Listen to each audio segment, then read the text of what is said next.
Lithuania. Well, I'm Jeff Taylor, joined by George Zedek. Are you glad to be here, George? I am absolutely thrilled to be here the last day, the final day of the Eurobasket 2015. And I think if you talk about pressure, the pressure in this game, in my opinion, is even worse than in the final. Because one of these teams will go home empty-handed. And it is a feeling that none of these teams can even imagine.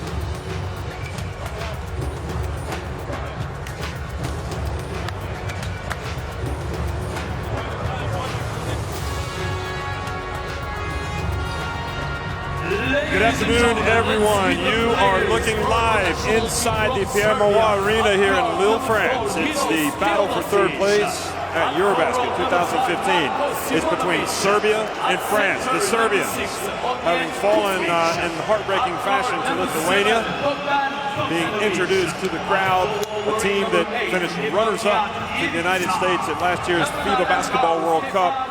So excited about their chances this year. They didn't lose a game until they fell right at the last hurdle a couple of days ago, rather, in the semifinal. And they're going to be going up against a French team also that was unbeaten until it fell to Spain. And both of these teams now want to make sure that they leave this tournament with some silverware. So Sasha Djordjevic, the coach, is looking pretty tired after a hard summer.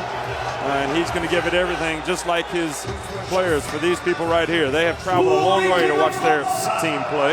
George, for France, it's a different story. They won the title 2 years ago.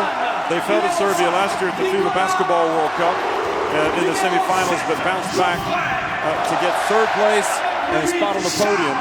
Perhaps a weakened squad last year. This was supposedly a much better squad, but they fell to Spain. This is such a deep squad.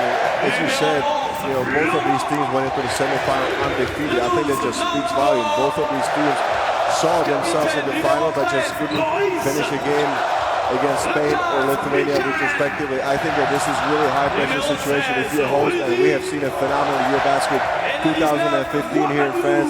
The French really need to win a medal here in front of these spectacular fans here in Pierre Mauroy Stadium. Here's Vincent Collet, the coach of the French side. Well, the French flags are out in force, but there are also some Serbian flags here. And as the tradition goes at international basketball events, we're going to have the playing of the national anthems for both teams, for Serbia and France. First, Serbia.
And now, ladies and gentlemen, the national anthem of France.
Vincent Collet and Sasha Djordjevic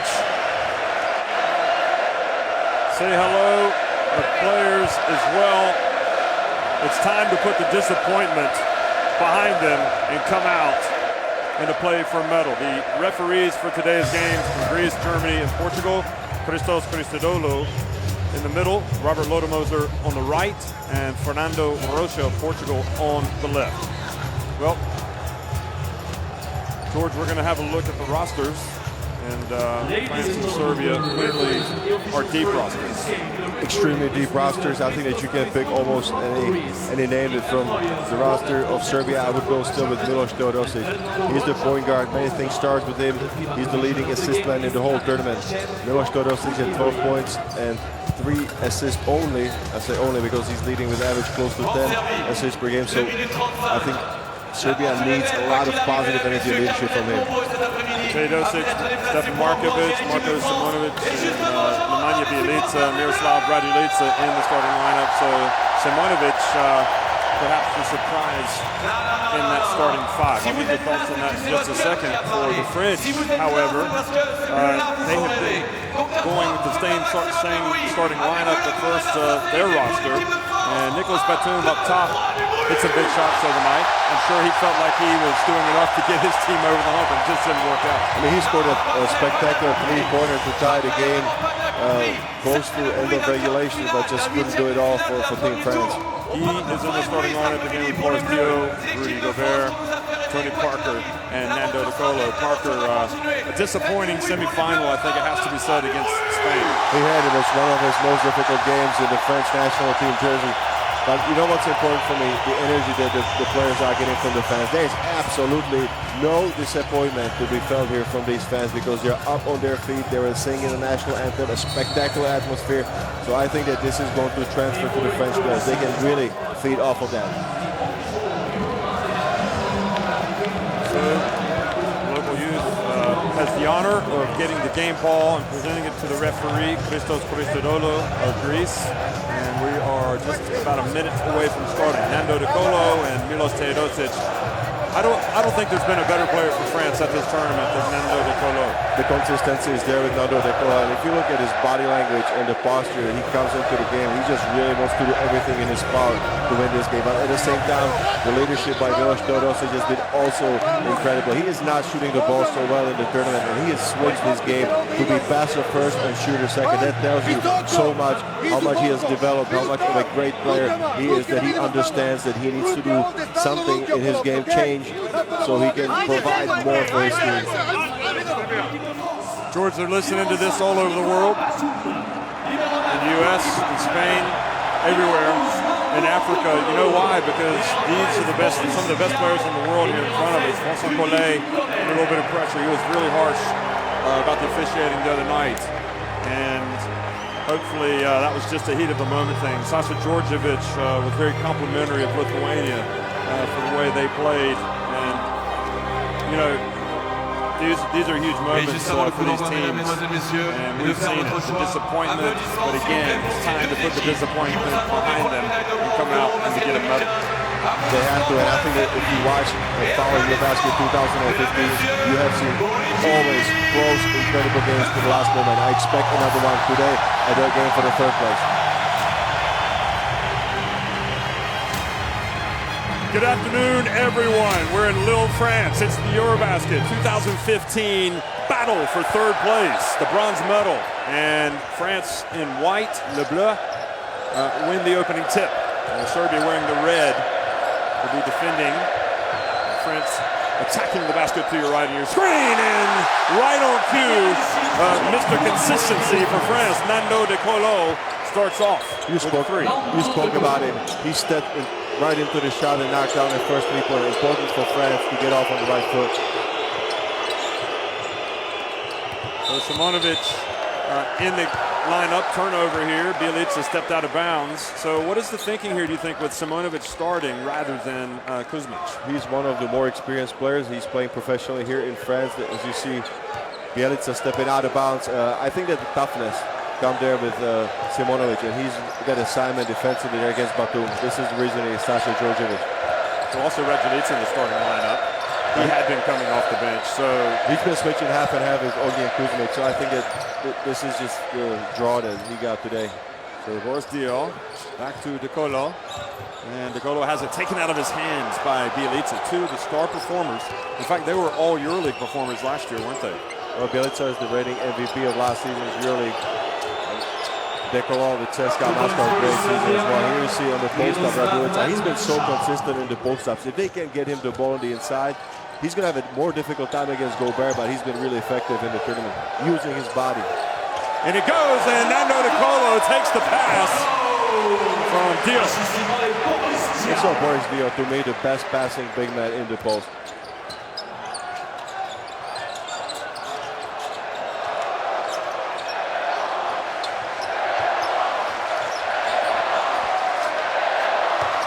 Let's see Radulica doing some of the playmaking. He takes it into Gober. That was a great take by Radulica. He gets the offensive rebound off to Simonovic. Teodosic out on the perimeter. So Teodosic puts up the three, and Gober with the rebound. Teodosic has not been able to find consistency from the outside, really, from the group stage in Berlin all the way here to Lille. The next also is called number 5 from Serbia, and Bogdanovic. So France will be inbounding it. You can see the basket from the red-hot De Colo. Going back to Teodosic, a key shooter and key scorer there for Serbia. In last year's World Cup, he's shooting only 25% from the three. Parker gets in the lane, puts it up, and Radulica gets the rebound.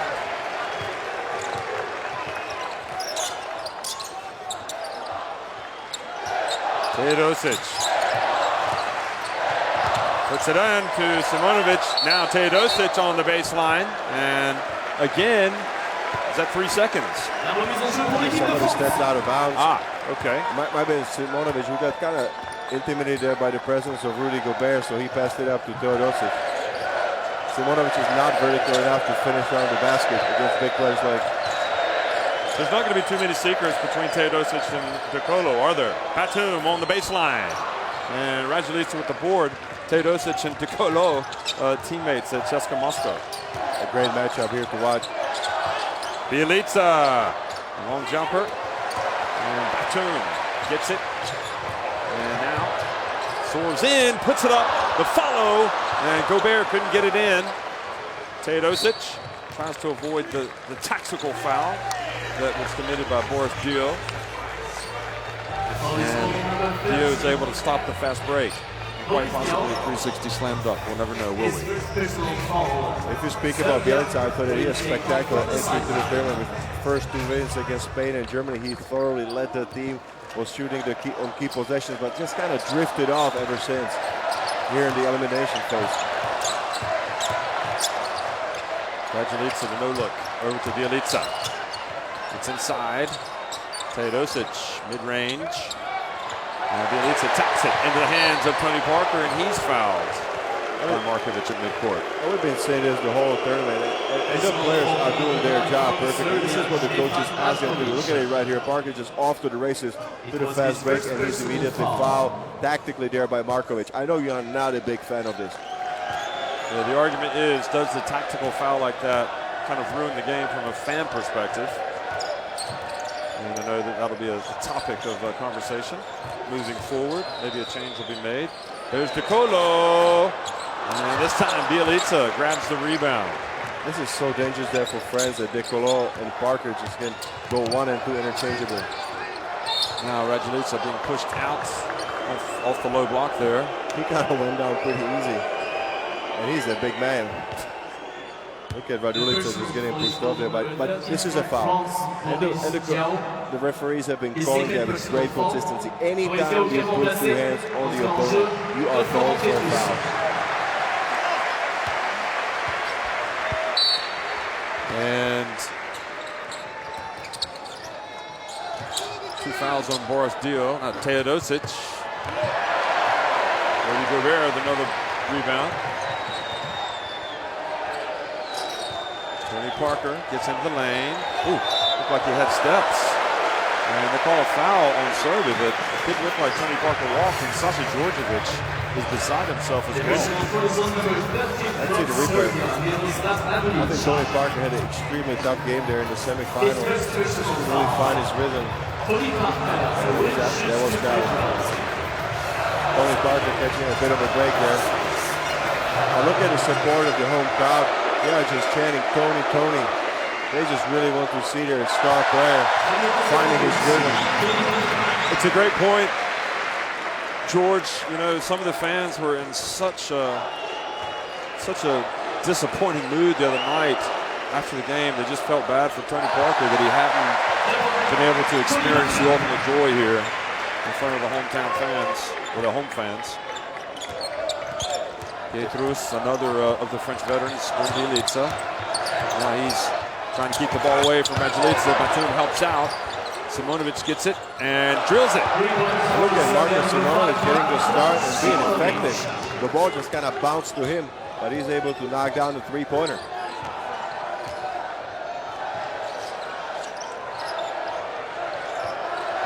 Batum runs baseline, catches it, gets it back to Parker. Spins, gets inside, back out to Batum. Good ball movement from the French. Parker in the lane and off target. Pietrus able to chase it down. And now Simonovic commits a foul. A lot of contact there between him and Pietrus. And Florian Pietrus, if you know him, you know that he's one of the toughest players there in the post. He's going to go after anything. And Simonovic may be out of frustration. And Pietrus collected an offensive rebound, initiates the contact, they score for the foul. Oh, what a job Simonovic is doing with Batum. If you see him on the screen, always chasing right behind him like his shadow. Just does not really leave him much of room. Alley-oop pass, and Batum came in and couldn't quite catch it. So Serbia a chance to tie it or go in front. Batum is such an athlete. You see him just exploding behind the defense. I think if the pass was slightly lower, it would have been slam jam city there for Nicolas Batum. And you know he can get up. Yep, he's had quite a few highlight reel dunks of the alley-oop variety here at the Eurobasket. In front of the home folk. He'll be playing for the Charlotte Hornets. And now foul out on the perimeter by Pietrus. Florian Pietrus just gives you so much intensity there defensively. He is not giving anything easy to anybody. His first personal foul. You know, in his EuroLeague days, if you remember him from Malaga, from other Spanish clubs that he played for, he was always the guy, the hardest guy who was there, the best offensive player of the other team, just making life miserable for him. So Jalabal now in guarding Simonovic. Markovic gets it over to Bielica. And Gober is challenged by Bielica. Parker gets inside and gets blocked by Bielica. And Tony Parker, just out of frustration, throws the ball at the referee, who was not watching. But look at the help side there by Bielica. I'll tell you what, Tony Parker is frustrated at the moment. He has missed some shots again, got his shot blocked. Not easy for him to recover in front of his 25, 26, 27,000 crowd. Piccolo left wide open. Well, that was a mistake by Serbia to leave him so open, but he missed a shot. Teodosic dribbles behind his back to get away from Piccolo. Simonovic gets inside, and offensive foul called on Simonovic for hooking. But it looked like he was tripped as well at the same time. Grabbed Jalabal. Right now, it looks like Simonovic and Djordjevic are frustrated that Simonovic isn't getting any good calls. Let's watch this. Well, there's no question he hooked him. He was tripped afterward.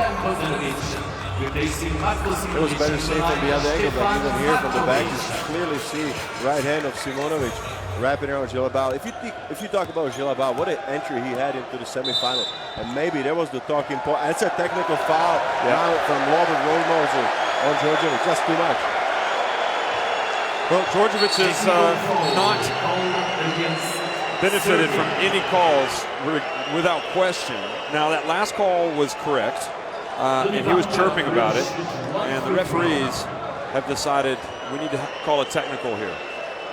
But also I would say maybe not a bad move there by Georgia, because this team is a high-scoring team. Has had only 5 points in 5.5 minutes. I think that he's just trying to fire up the troops also with the technical.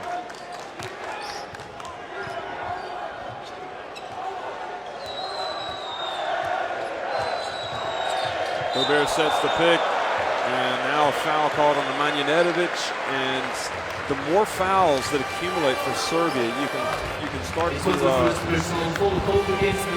kind of, it looks like it's us against the world mentality here from Serbia. A lot of frustration. I think that the Serbian players just need to calm down. There was contact there, so the referee had a chance to call it.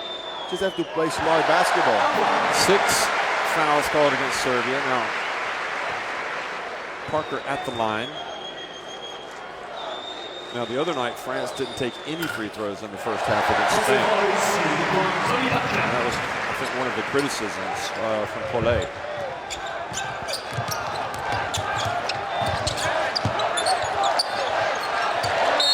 Teodosic fouled out on the perimeter by Pietrus.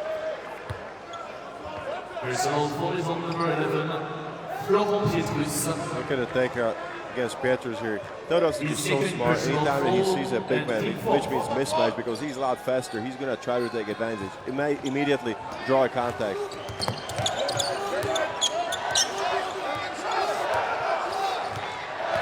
Ball moving his feet.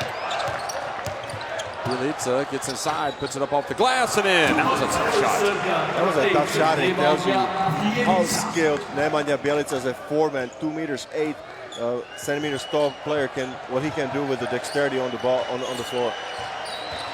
Parker and Pietrus with the follow. It almost looked like Parker was trying to throw up an alley-oop pass there. He went down, looked for a foul, and back to Serbia. Now Bjelica goes down the lane, and now they've called a foul on Gober. And that was a strong challenge there by Bjelica on Gober. I thought for a second that he was going to try to go over the top and dunk it on Gober, as you see right here, but he then goes for the drop-off pass to Raduljica. And they're called by the ref, as you can see. So Bjelica much more assertive in this game. Teodosic takes a seat. Bogdanovic comes out. Sorry, comes onto the court. And Bjelica will be at the line. Now Bogdanovic had an opportunity, a big opportunity the other night to put Serbia back in front or to tie it, and he chose the option of going straight to the basket and kind of stumbled and fell. There's Zoran Erceg. He's been one of the best shooters here in the tournament. He's getting ready to come in for Serbia.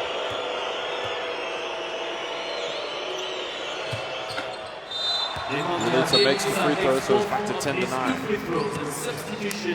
I think just looking at the first 6.5 minutes, it is absolutely crystal clear to me that both of these teams just want to win the bronze medal badly. I mean,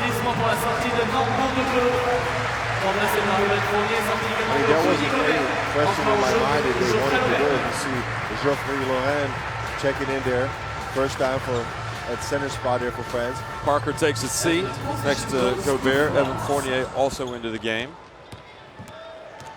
You know, one of the things, again, the other night, Paulet up to the Spain game went with his reserves a lot more than he did against Spain, and some people are questioning why he would have gone away from that. Now Fournier. Back to Lovern. 2 on the shot clock. DeColo open. Good! A tough shot for DeColo. 3 seconds to shoot it, and Lovern just really handed it off with 8 meters behind it from the basket. Pedovic. Now Bjelica. Zoran Erceg puts up a tough shot and hits it. How did he hit that? I mean, he took so much contact, was falling back, and just threw it towards the basket. Goes in for Zoran Erceg. His first 2 points. Doesn't take long for him to get on the board, but that was of the difficult variety. Now Fournier. France 4 on the shot clock. Fournier missed almost everything. He may have grazed the rim. And he's been also having some difficulty hitting a shot from the outside here in the elimination phase. Erceg has the mismatch. Draws the foul on Fournier. That's going to be 2 free throws there for Erceg. So Erceg will go to the line because France have now committed 5 fouls. On the free throw line for Serbia. That was the shot. It looked like he didn't have enough arc on his shot. Look how off balance it is. He takes the contact from Decolo, just falls back behind the basket also. That was an extremely difficult shot to complete. Yeah. Oh, goodness me. Good free throw shooter misses it. It looked like Erceg was trying to avoid the charge, and then he had no other option but to throw it towards the rim. Because nobody was open. Nobody really showed from his teammates. Tony Parker was checking this out. Don't forget, he was the MVP of the Eurobasket 2 years ago. Well, this is both free throws. When was the last time that happened from Zoran Erceg?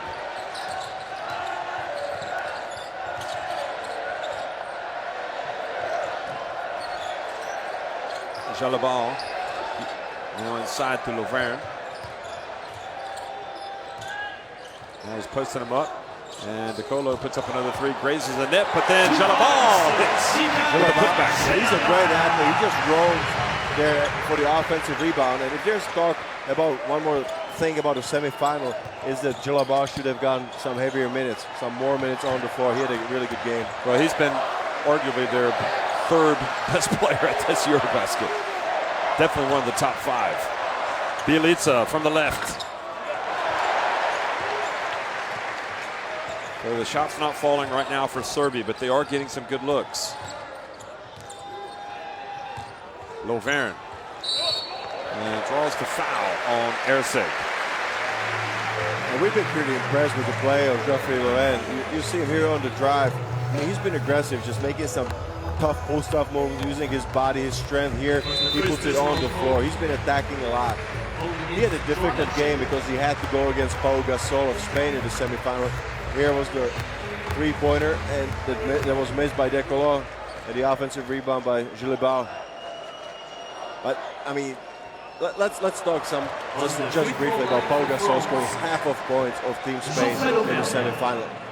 Yeah, he was just proverbially carrying the team on the back job. They're missing the free throws is a bit contagious. So Laverne does make the second to push it back to a 5-point lead. Back into the game number 13, Miroslav Radovic. Replacing number 8, Nemanja Bjelica. Bogdanovic. Bjelica. And look at Jalabal playing defense. Oh, Nedovic read it. Couldn't quite get it. He was going to be off to a thunderous slam. Back to Decolo.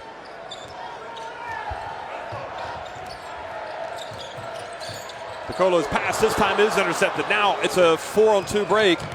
And Nedovic over to Bogdanovic. Drills the 3-pointer. So could have taken it, but did the right thing, didn't he? It's an unorthodox way to finish a fast break on a 4-on-2 situation. You usually go for the sure thing, the layup or the dunk. But they shot a 3-pointer with Bogdanovic. Final 10 seconds here of the opening quarter. Close, as we expected.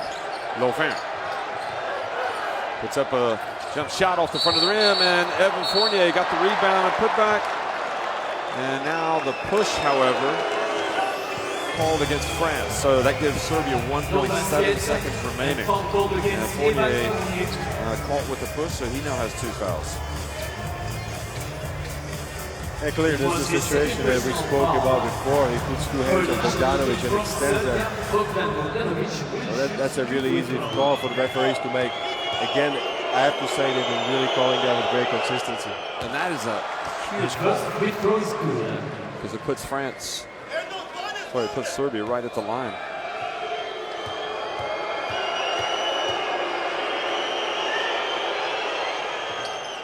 So free throw's good. We're all tied, and Piccolo puts up a long one. And after 10 minutes, it's knotted at 16 between France and Serbia.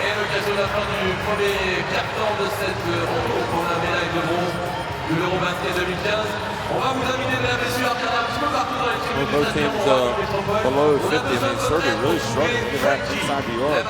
Excuse me, France struggling 17%. From the field, it is a staggeringly low number. I think that could be a part of the frustration of the ripple effect of losing a very frustrating semifinal to arch rival Spain. So if you look at the stats from this point of view, I think there is a little carryover. Well, it's 16 all. It's France and Serbia, and the battle for third place. Both of these teams will go to the FIBA Olympic qualifying tournaments next year. The format has been changed, so you're going to have 3 6-team tournaments, and the winners of each of those tournaments will qualify for Rio de Janeiro. From Europe, you've already got Spain and Lithuania heading to the Olympics because they won their respective semifinals here at the Eurobasket.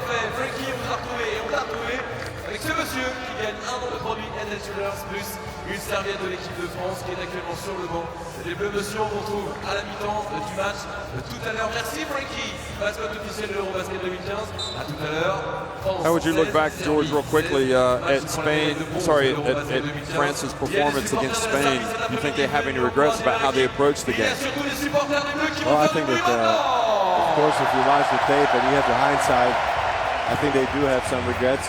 They would have probably adjusted defensively a bit there against Paul Gasol if he could have been stopped on the night that he dropped 40 points. And the second one, maybe go with a deep rotation, as you said. Coach Vincent Collet just really tightened up the rotation. Maybe he should have gone with the substituted the players a lot more. Second quarter action underway here in Lille, France at Eurobasket 2015. It's the battle for third place. Bogdanovic takes it in, back out, and gets it back to Raduljica. He goes in, has the ball knocked away. Now Parker back in the game.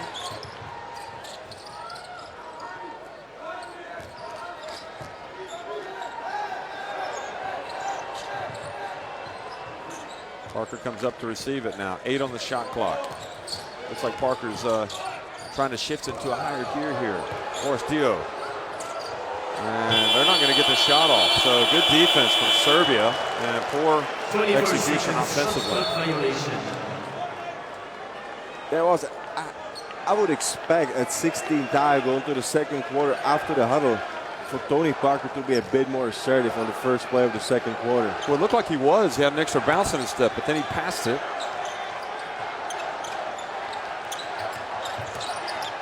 Bogdanovic with a jump shot. And Serbia have taken the lead. That's 7 straight points there for Bogdanovic. I mean, he's really having a great game here for Serbia.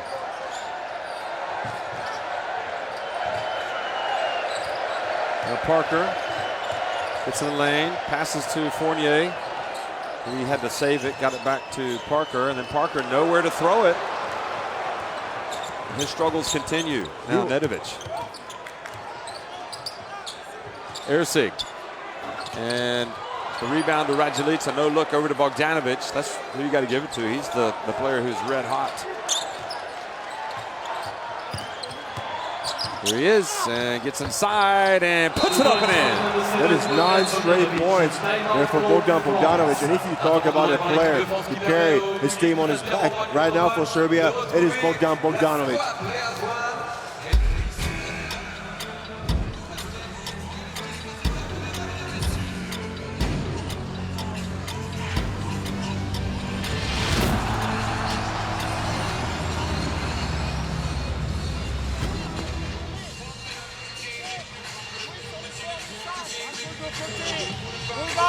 Well, France have called timeout. They're trailing 20-16.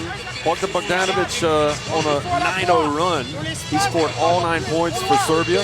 And what do you want to say, George? I want to say that Serbia has done a phenomenal job of taking this crowd out of the game. You heard the crowd singing the national anthem. Everybody's standing, 26, 27,000 people, just really fired up about supporting France on their bounce back from the semifinal loss. But all of a sudden, you know, they are almost shocked here because it's a huge turnout. As you see, Bogdanovic going for his 9th point right here on the drive. I think they're going to go with Rudy Gober. You see him there with number 16, white jersey, checking back into the game. Because on that last drive of Bogdanovic, really Dion, who is not a vertical player, did not challenge at all. And you've also got Charles Gaudi back in the game, or into the game. So that brings you some energy defensively here for France. Fournier puts up a three. That's good. What a gutsy shot by Fournier. I mean, he has not been consistent at all from the outside. Misses his first one by a wide margin today. Shoots another one that makes it. Nedovic goes to the other end, and Raduljica with the rebound. Surely you've got to give Bogdanovic a touch. He's red hot. Now he's got it. And inside to Raduljica now, and he was surrounded and fouled by Gaudi. I was so impressed with Gaudi, the way that he played in the quarterfinal. I was shocked that he did not get a 5-minute entry to the game in the semifinal. Because if you're talking about some spurt of energy there from the bench, I mean, he's a definition of that. It's like you say, it's always easier with the post-mortem to look at what went wrong. Teodosic back in for Nedovic.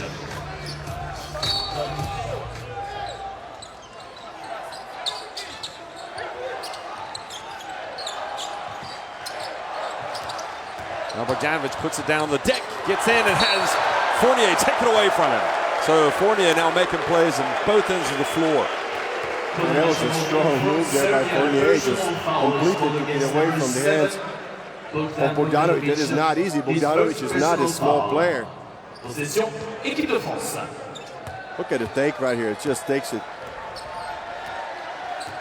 Yep. Good no call as well from the referee. Boris Dio. Spins, gets inside and tried to force one up there. He's complaining that he was hit. Seconds remaining in the 21st Going to inbound it under their basket. France will take off from the baseline. Here it is again.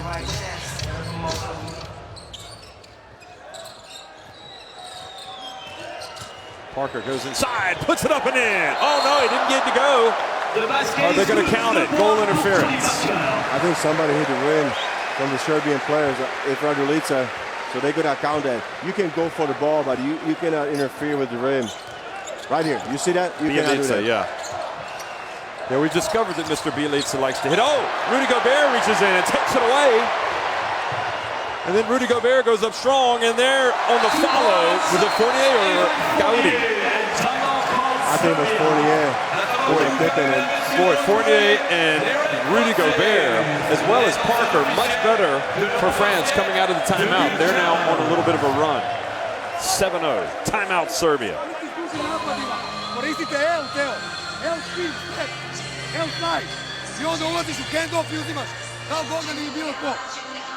Oh, Serbia called timeout. France now on top by 3, George. They had to. I mean, the momentum was clearly shifted in France's way. If you look at France, and here are the 2-point and 3-point percentage, France is really struggling there from the only 4 for 15. That is an extremely low number. But if you talk about the situation right now, good things will happen for France if they start picking up the intensity and they start playing tough defense. They are so talented and so tough that they can substitute in players after 5 minutes in any possession. They have to start with defense. Well, Collet made the adjustment with France. We'll see if Serbia can respond similarly when they come out of their timeout. You just wouldn't expect to see Rudy Gobert take it away from Teodosic. Well, you would be actually hoping for Gaudi to be handling the ball and throwing up an alley-oop for another monster jam by Mr. Gobert that we've seen so many times in the tournament. 23, Serbia 20, le score 23 pour l'équipe de France, 20 pour la Serbie.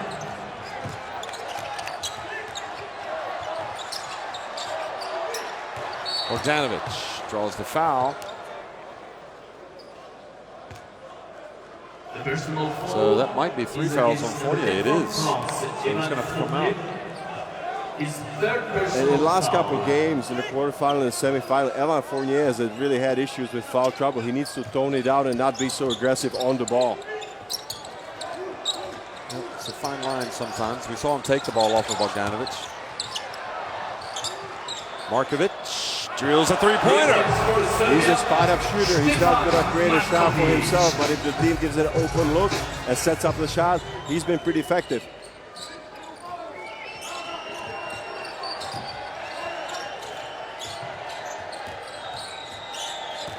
Fournier gets inside, puts it up and in. So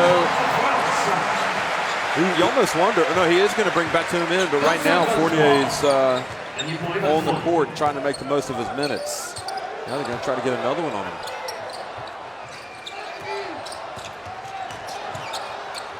No look pass over to Bogdanovic. He puts up a three, had a hand in the face. And a good box out there by Fournier. That allowed his teammate to get the rebound. Now over to Dio. And the reach and the foul by Bogdanovic. So that's 2 on Bogdanovic. That was the only thing that he could have really done against Dio. That was a clear mismatch here. Boris Dio as center and Bogdanovic off guard at best. A lot of weight and size advantage there for Dio. For Serbia, returning number 5. So Fournier hears the applause. And Replacing Bogdanovic. back to Mr. Batum, Monsieur Batum. Here he is catching it. Over to Dio. Passes up the jumper.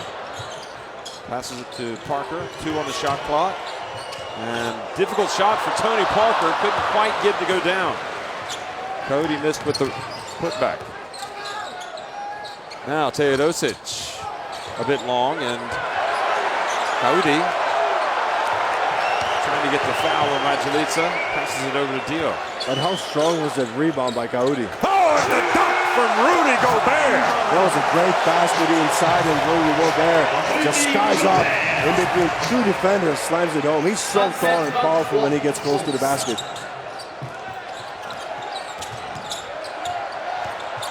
Teodosic gets it to Markovic. Another three-pointer from Markovic.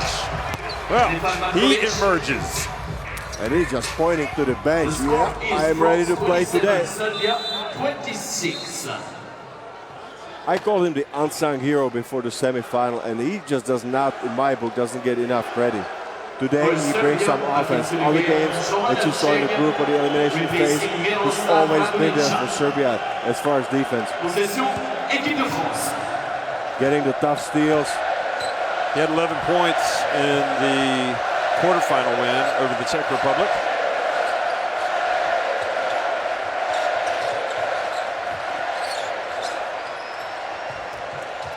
And now inside to Gober. And Gober goes up. And Serbia swarmed.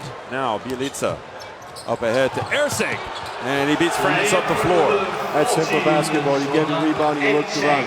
Serbia back in front. And you get extra bonus with Bjelica actually handling the ball and making the final pass at power forward, I remind the viewers.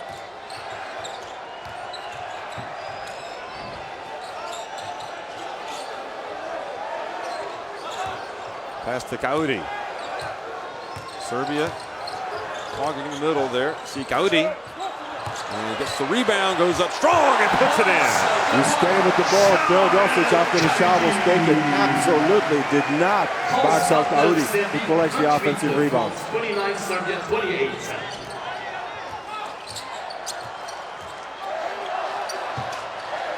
Markovic, another one. And Djordjevic says, let's circulate it a little bit more. Make the extra pass. But he was feeling it. Forstio bumped by Markovic. Look at the smart play of Boris Dio. He draws out the defender, Markovic. And he is so quick in putting him on the floor and just drawing the contact. That's Boris Dio best. Passing the ball in the post or driving.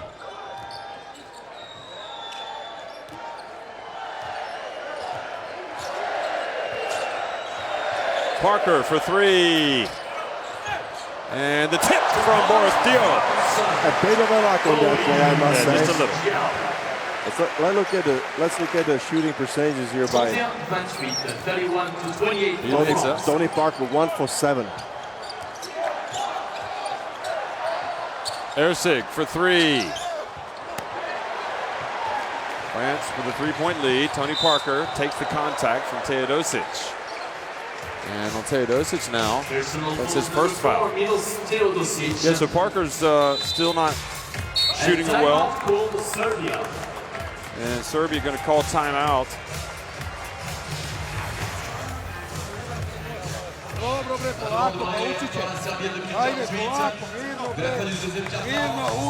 I think if you're Serbia, you can be pretty happy with what you've done so far. There was some maybe ill-advised shots. The shot selection hasn't been perfect there.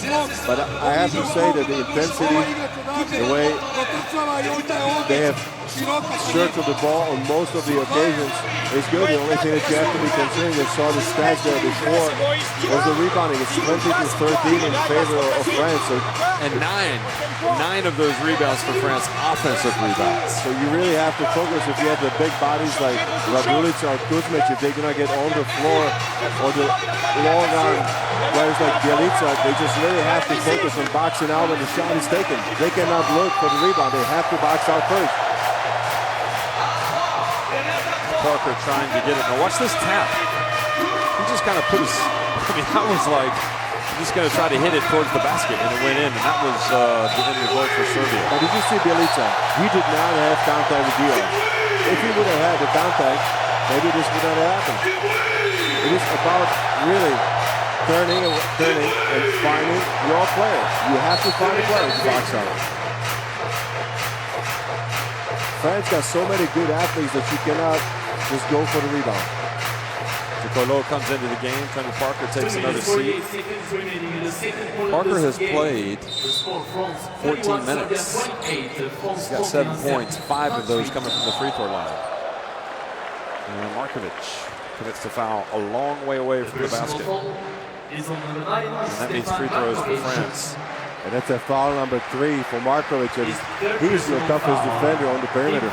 That's not good news there for Coach Djordjevic.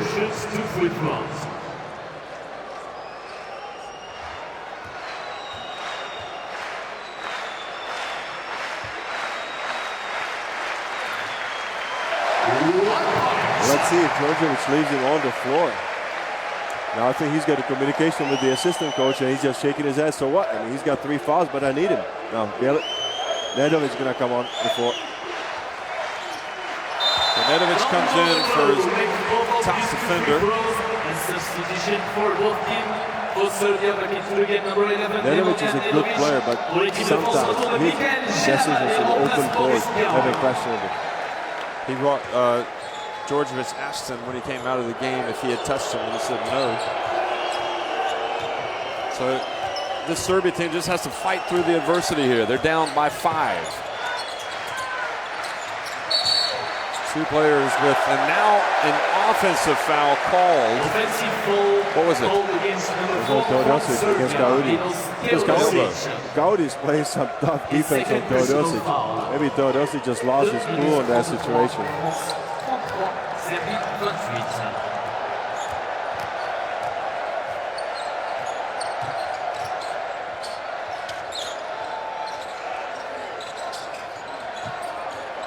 Going to be battling with Teodosic. Batum, count it! That's a 2. That was a great square up off from the pass out on the post from Gaudi.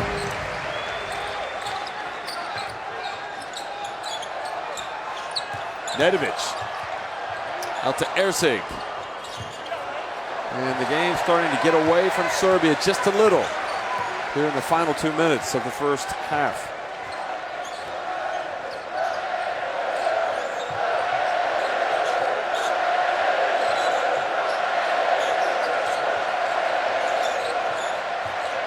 Batum over to Gaudi.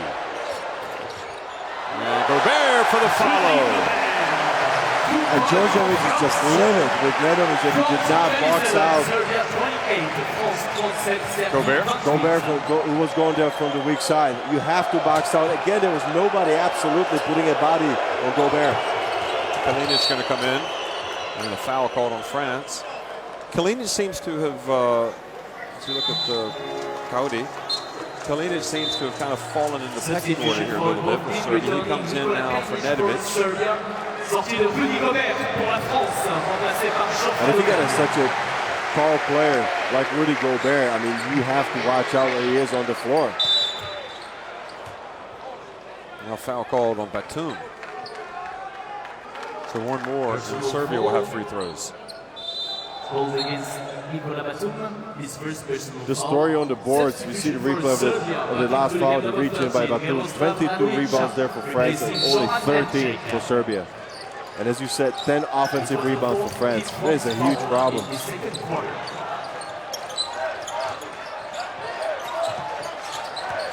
Teodosic gets inside.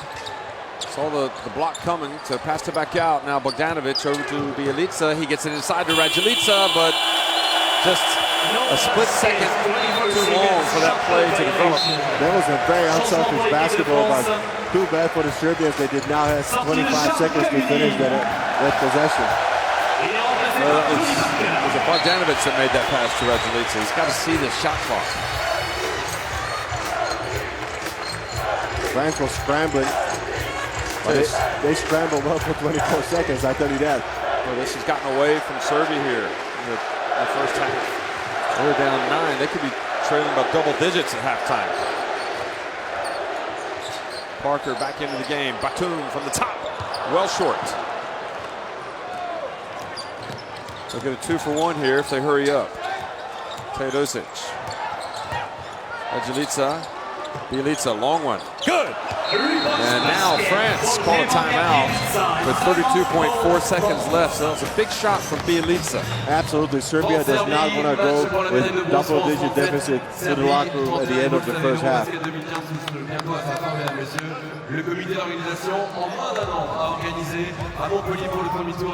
Psychologically, it is a very important point. If you go to the locker room with less than 10 points deficit, that was a big shot in by Bjelica. Well, he had missed his first 3. Look at the offensive rebounds and the points.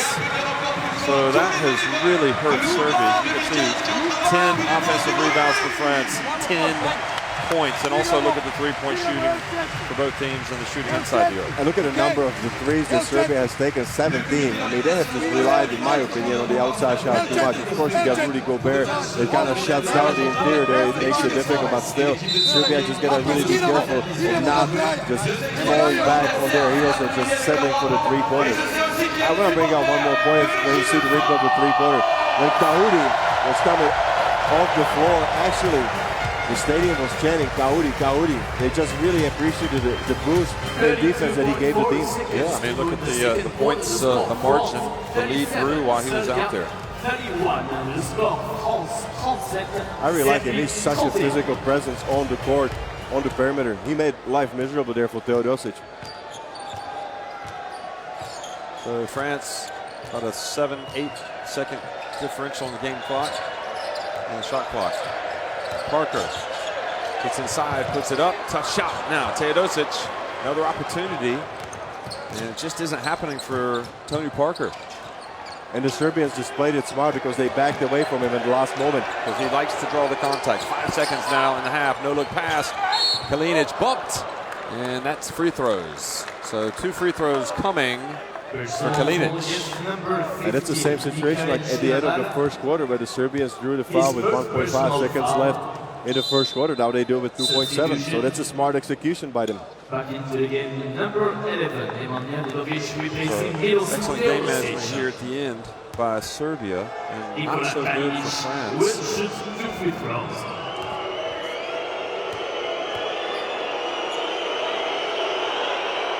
And Kalinic misses the first. So that is not been a good area today for Serbia. Erceg missed those free throws. They're now 4-7. And the second one Kalinic is good. makes one of his 2 free throws. Now DeColo quickly, final second, he gets it up, go! It hit the front of the rim. That would have been 3, that would have been huge if it had gone, but France nevertheless take a 37-32 lead over Serbia at halftime. Pour l'équipe de France.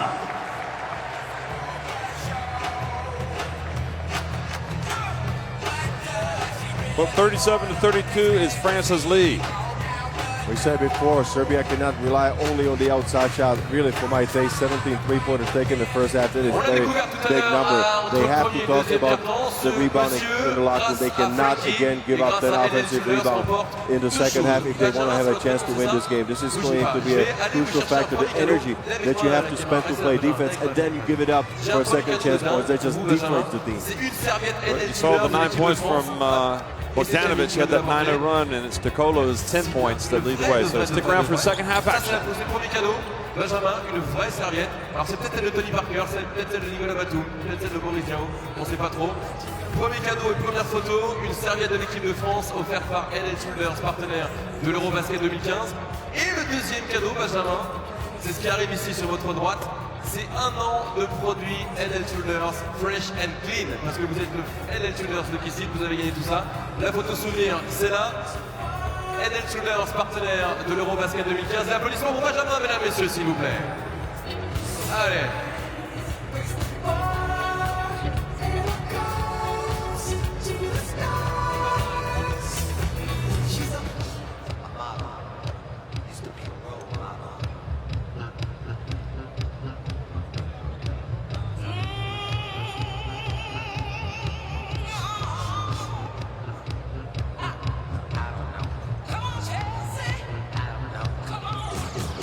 Et puis mesdames, messieurs, vous avez été très nombreux à participer à un grand jeu concours sur eurobasket2015.org avec Airbnb, partenaire de l'Eurobasket 2015. Et rien que pour ça, on vous en remercie.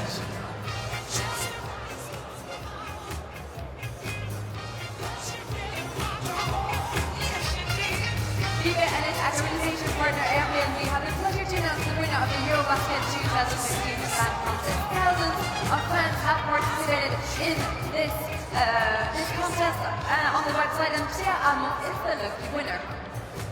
Et Pierre, vous êtes le grand gagnant de ce grand jeu avec Airbnb, partenaire de l'Eurobasket 2015. On a le plaisir de vous verser un crédit de $600 pour toute réservation d'un logement sur le site Airbnb. Plus, Pierre, écoutez bien, 2 tickets VIP pour la finale de l'Eurobasket qui aura lieu tout à l'heure ici au stade Pierre-Mauroy, Lille Métropole. So as you can see, Pierre wins $600 to spend on the Airbnb website, as well as 2 VIP exclusive tickets for the final a little later today.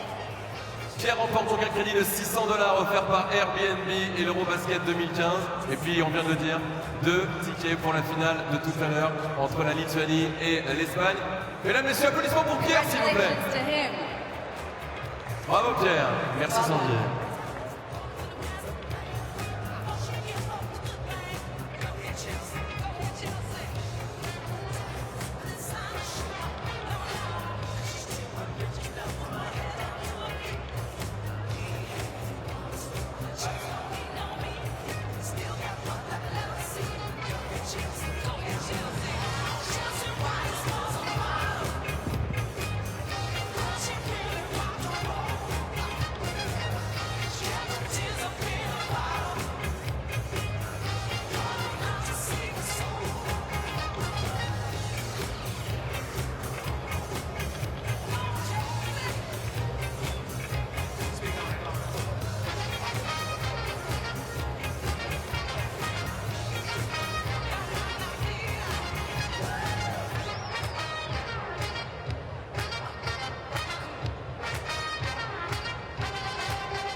L'Eurobasket 2015, le plus grand événement de basket en Europe. Et pour les phases finales, ici à Lille, avec Frankie, la mascotte officielle de l'Eurobasket 2015, qui vient vous voir tout au long de l'après-midi, qui vient vous faire danser, qui vient vous entertainer, comme on dit, que vous soyez supporter de la Serbie ou supporter des Bleus.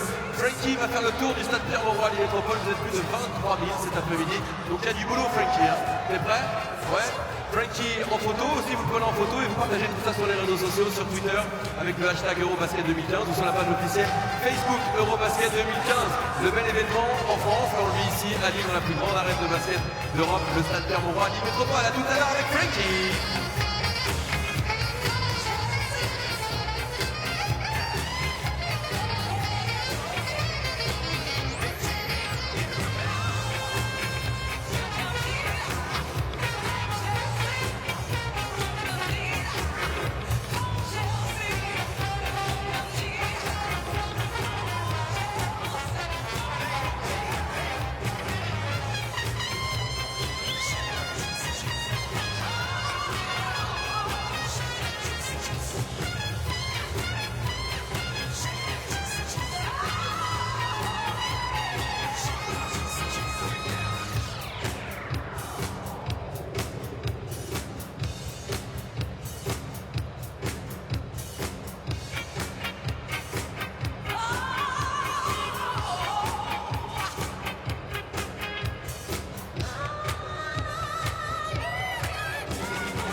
Jetons un œil ensemble aux statistiques de cette première période. Le score pour l'instant 37-32 en faveur de l'équipe de France. Le meilleur marqueur, il est côté français avec 10 points pour l'instant, c'est Nando De Colo. Du côté des rebonds, 5 rebonds pour Rudy Gober. Et du côté serbe, nous avons 7 rebonds pour Radulica, qui est le meilleur rebondeur du match. Niveau scoring côté serbe, c'est Bogdanovic qui a marqué 9 points à la pause, qui est pour l'instant le meilleur marqueur de son équipe. 3 passes décisives partout. En ce qui concerne les passes pour la France, Boris Diaw. Et du côté de la Serbie, c'est Bjelica. A few statistics about the first half time. 37 for France and 32 for Serbia. The best scorer for France was Nando De Colo with 10 points scored in the first half time. The best assistance with Boris Diaw, the captain of France team, and the best rebounder, number 16, Rudy Gober. As for Serbia, best scorer with 9 points, the number 7, Bogdanovic. As for the assistant, it was number 8, Nemanja Bjelica. And for the best rebounder, with 7 rebounds, number 13, Miroslav Radulica. The players go back for a little warm-up, less than 6 minutes before the second half time.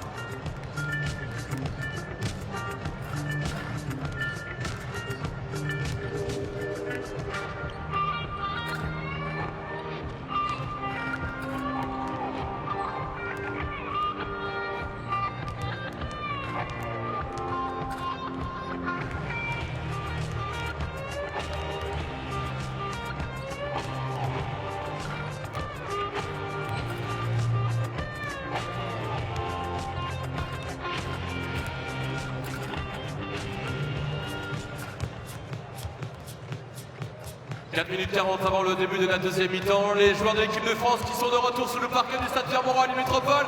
On peut les encourager ainsi que l'équipe serbe, mesdames, messieurs.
Milos Teodosic and Serbia trail 37-32 to France at halftime here in the third place game at Eurobasket 2015. We're in Lille, France. And both of these teams are assured of spots in the FIBA Olympic qualifying tournaments next year.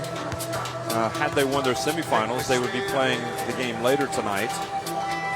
Instead, the teams playing for the title later on will be Spain and Lithuania, and both Spain and Lithuania have qualified for the Olympics. But it seemed like George Zidek, my partner in crime here, that this French team was able to turn it up a notch defensively, yet they still weren't able to pull away from Serbia. But I think it's a good news there for Vincent Collet, the French coach, that his team has been able to pick it up defensively. We saw a bit of a lackadaisical, maybe frustrating first quarter from them, but all of a sudden, especially you see Vincent Collet and his right-hand man on the court, Tony Parker. I think with the insertion of Kahudi, Charlie Kahudi, to the lineup, I thought that things just completely changed there for the French team. They picked it up, they pestered the ball, a lot of pressure on the ball, and throughout, I think that they've been phenomenal to follow up their shots that they missed. 10 offensive rebounds there for France. So that I think is the main reason why France is up at the moment by 5 points. They have not been able to create a wider gap that they might have liked to put the game away. But I think they are on the right track if they stay with the same defensive intensity.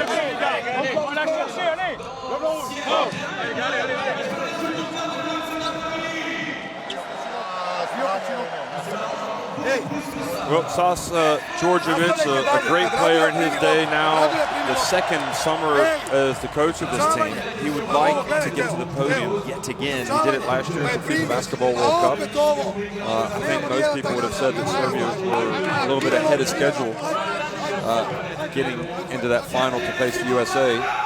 And this year, a lot of expectations for them to not only get to the final, but to win it. And that's what happens. He was asked the question, were expectations too high for this team? Was it a burden? And he said, yes, it was a burden on my team. He didn't hide from the fact that we're still growing and learning how to cope with these types of situations. But that's only natural.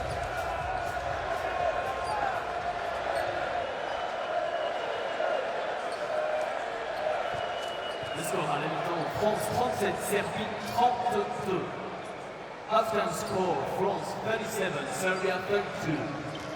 Second half action underway here from Lille, France. The host nation, France, taking on Serbia in the battle for third place. Tony Parker and De Colo, Gober, Batum, and Boris Dio in the lineup. Now, France go inside to Gober, and he draws a foul immediately against Raduljica.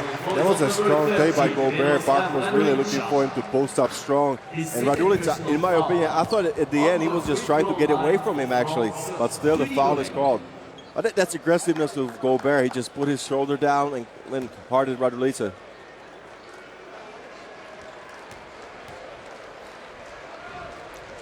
And look at Coach Collet just talking to De Colo and Parker right there, close to the bench, and just giving the instructions. You can just sense that he really wants to win the medal. I think it would be a big tragedy here for the French if they go away without a medal. Well, it would certainly be a huge disappointment. But then again, it would be a disappointment for Serbia. You never want to leave a tournament losing your last two games, especially when you go into those last two games with a chance to be the champion. And also to get to the Olympics. Well, Teodosic to Raduljica, and has the shot affected by Gober coming in. Now De Colo, and I think Nedovic fortunate not to have a flop called on him. And into Gober, puts it up, and Teodosic with the rebound. That's a strong position defense by Raduljica. He was in a perfect spot.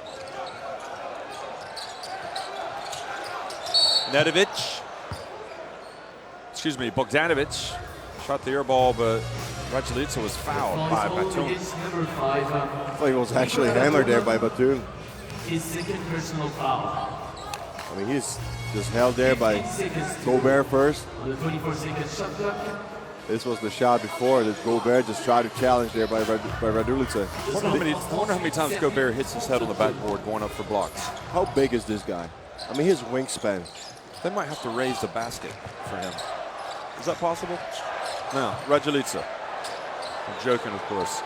Teodosic and Gober, and he's a good athlete as well, Gober.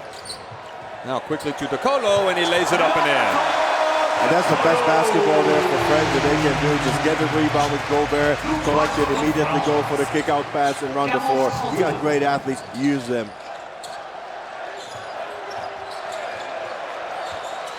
And Raduljica goes down the lane with a one-handed dunk. And this is how you finish against Rudy Gobert. You go for the short thing. If you get a chance, go dunk it. Look at the fake handoff, and he goes there for the slam.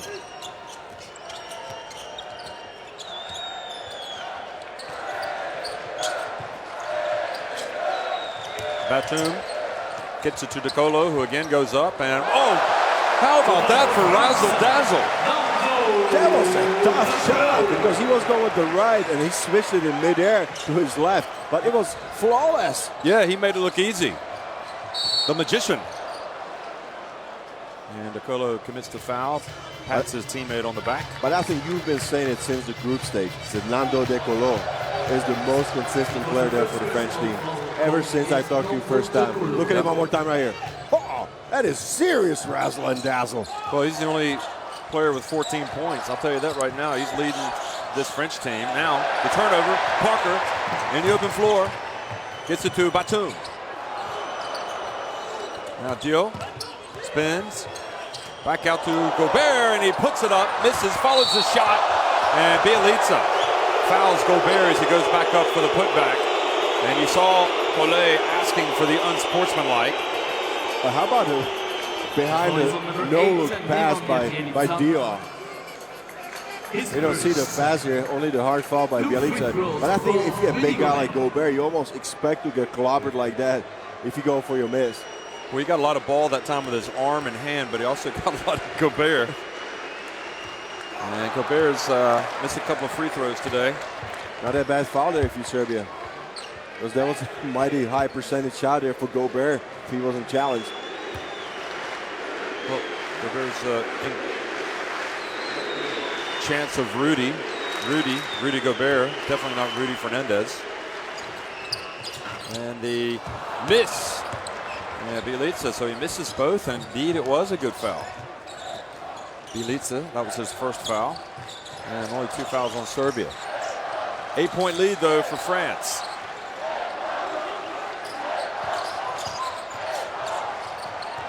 Batoon guards, and this time Bogdanovic gets in, and he excels going to the basket. And that's a tough shot because he was chased by Gober and Batoon. You're talking about some great athletes on your back. 42, Serbia 36.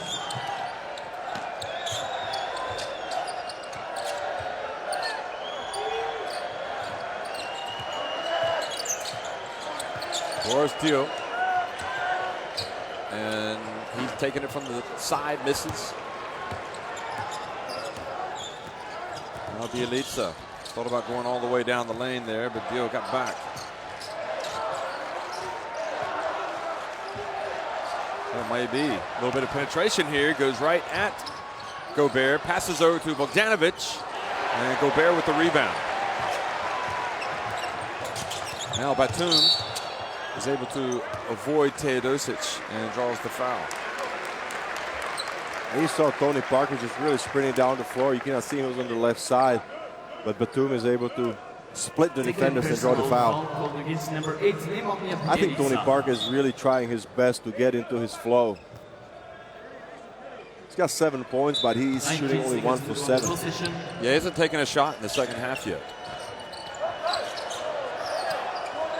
It's an interesting, for him, it's interesting how it's gone.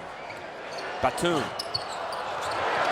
Oh, it's disappointing how it's gone for him. Now the alley-oop pass to Batum, and this time the pass was perfect. And this is why the fans come to see team fans play, the razzle and dazzle of their athletic play. Great connection between Parker and Batum. Teodosic fouled, shooting a 3 by De Colo. And De Colo says no way, but the referee says otherwise. Is on number 12 from France, De Colo. And you see how smart Milos Teodosic is. He stops on the dime, and he knows that De Colo is right behind him. When he feels the contact, he immediately jerks his body. This was a great pass there from Parker to Batum. Look how high he gets. The Smurfs love it from Serbia. Now, Teodosic is an excellent free throw shooter. And he's at the line. Kuzmic, meanwhile, is coming for Raduljica. The first free throw is good for Milos Serbia right now Teodosic. have a couple of former Golden State Warriors on the court. Kuzmic and Nedovic. How about the French national anthem being sung again? It does have to fire you up if you're the French player. There you go. That was a big foul here because the lead was opening up there for France. And all of a sudden, you give 3 chances at a free throw line to Milos Teodosic. And he's a good, like we said, he's an excellent free throw shooter. He didn't get any room. France 44, Serbie 39. France 24, Serbia 39.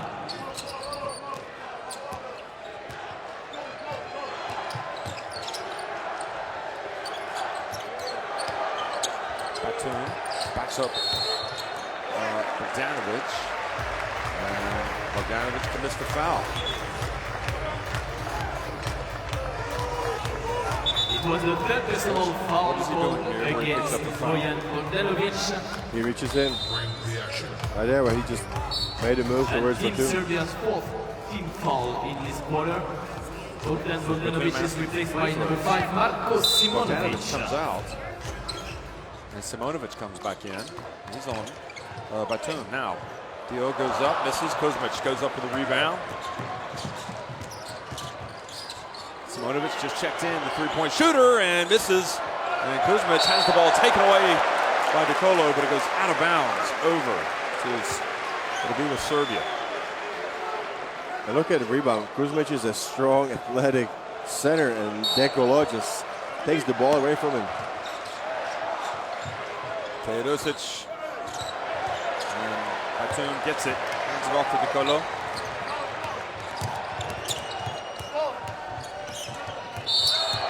Parker bumped up top.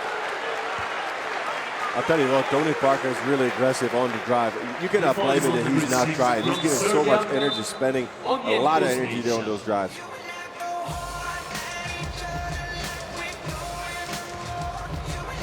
His first personal foul. He's 5 for 5 from the free throw line today. He could end up getting into double digits with his because of his free throws. That's the first. Hasn't worked for him from the floor today.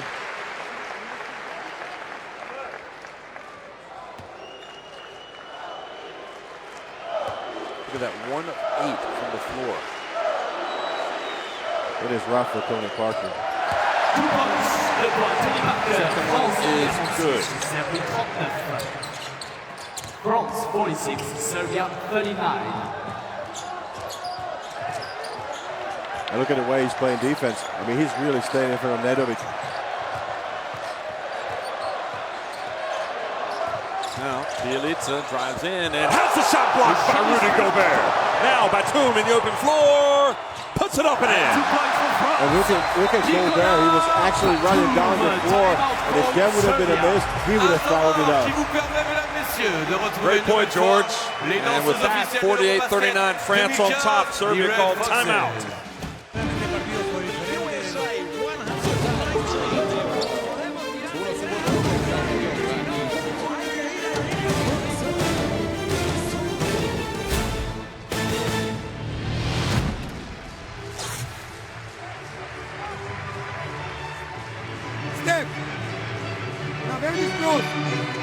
Serbia called timeout.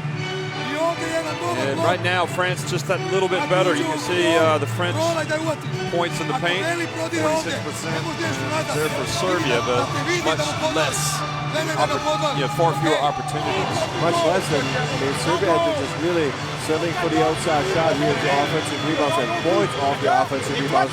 That's a complete one-sided story there for France. But if you settle for the outside shots, and for example, Milos Teodosic is shooting 0 for 6. I mean, this is not the best strategy. And this was the block by Rudy Gober. Again, he just patrols the middle. So difficult to get anything going against him. And here you see him. Did you see him in the picture? He actually hustled down and just wanted to make sure. I mean, he's right now playing with a lot of energy.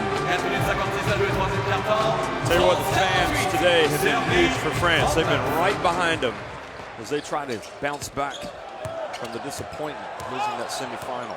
So Stefan Markovic back into the game. He picked up 3 fouls in the first half. Teodosic for 3. Rims out. And Gober with the rebound.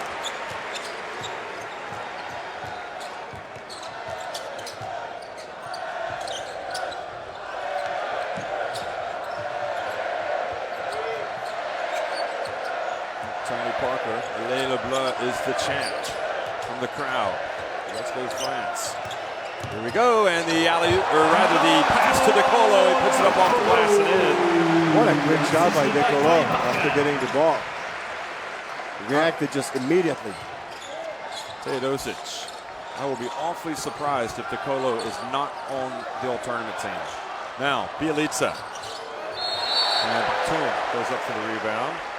And gives so much credit to Rudy Gober because Serbia is not even looking to go inside. They are taking 3 quarters only, last 2 possessions after timeout. You have to start looking for some kind of a balance. This was a great shot here by De Colo over Bielitsa. That's a quick shot. Well, De Colo, here's the applause because he's going to go to the bench here just to catch a breather. After picking up his 3rd foul, Fournier comes back in. He's got 3 fouls that he picked up in the first half. Teodosic. Oh, that was a block yet again by Gober, the SWAT team. Parker dribbles up top. Now he gets inside, puts it up and in. There's Tony Parker. What an explosive move by Tony Parker. And Tony's wife up in the crowd applauds her husband. Her partner. Here we go. Teodosic. Bielitsa. Now Parker. Crosses midcourt. Dribbles between his legs. He's desperate to really get it going. And much better. Pulls it out. 13-point lead now for France. That's the biggest of the game. Dangerous moment here for France. Mismatch with Batum. Will he back him up? He's going to put up the fadeaway. Tried to bank it in. I thought he lost his balance there against Teodosic. Teodosic came up with the ball after a very difficult pass from Kuzmic. Bjelica gets inside and has his ball hit away. Dio on the open floor over to Fournier and the charge on Boris Dio. Boris Dio this time just brought the ball up the court, just couldn't slow down after the pass off. And look who takes the charge.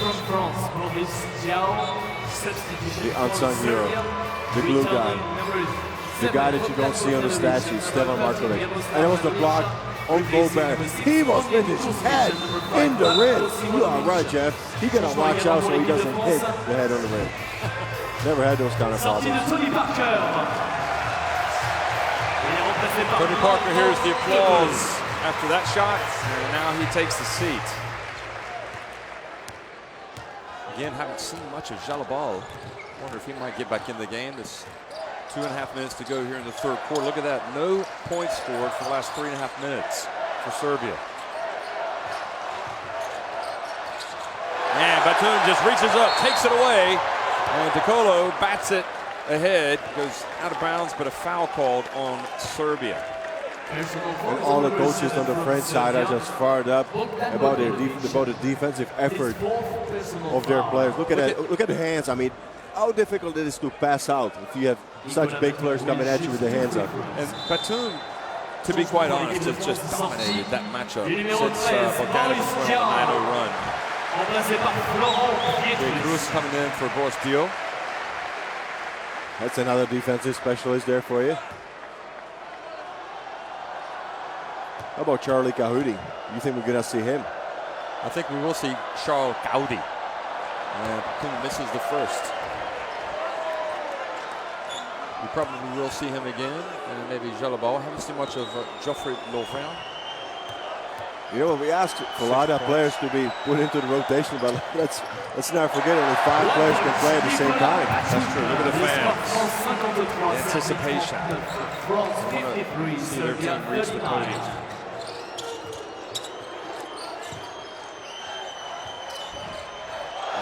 Bjelica backs up. Fans wanted a foul. Bogdanovic for 3. Good! Finally, he gets an opening and scores a 3-pointer after the pass off from Bjelica. It goes first, split second, Batum just kind of trying to help out there on the post. He's had some struggles today, but Bogdanovic drills the 3. He can still get hot.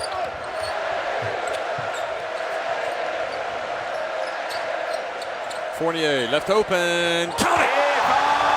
That's a second 3-pointer there for Evan Fournier.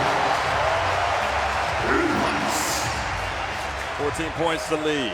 Bogdanovic goes baseline and throws it into the hands of Dekolo. Here you go, folks. Look out. He just lays it up and in. And France have grabbed the game by the scruff of the neck. They now lead Serbia 58-42. Serbia called timeout. Dekolo now with 20 points. No, 18 points in 20 minutes for Dekolo. Now look at the points of the paint. 30 points in the paint for France, only 12 for Serbia. The assists and turnovers. That's a big story, and a lot of those turnovers for Bogdanovic. Bogdanovic has 4 turnovers, the team high 4. Also, Teodosic has 3. But that's a pressure defense there by the French. I mean, they make it so difficult on the ball, but you know why they can afford to put such a big pressure on the ball? Because in the back, you got Mr. Rudy Gober just waiting there and patrolling the lane. I mean, I am so impressed with this play. Well, that was the last of the turnovers. Dekolo coming up with the steal. I think he's going to be on the tournament team.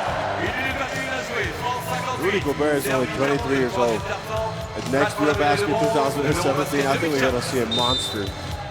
Well, he's definitely taken a step forward from last year, but he did not get the better of Pau Gasol. But that's almost to be expected. We're going up against one of the all-time greats. And I think probably he's going to end up being one himself.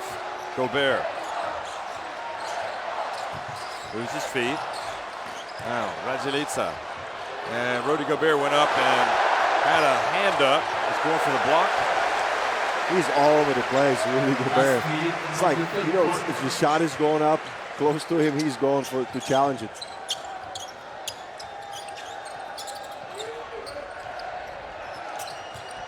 Fournier back over to Batum. Serbia, 2-3 zone. Batum, too long, and doesn't hit anything, so it goes over to Serbia. Now France led by 16 points against Finland in Montpellier in Group A, and Finland came back to tie it. So this is not over. But Bjelica comes out of the game. Erceg comes back in. Charles Audi back in for Batum. So excellent work from Batum.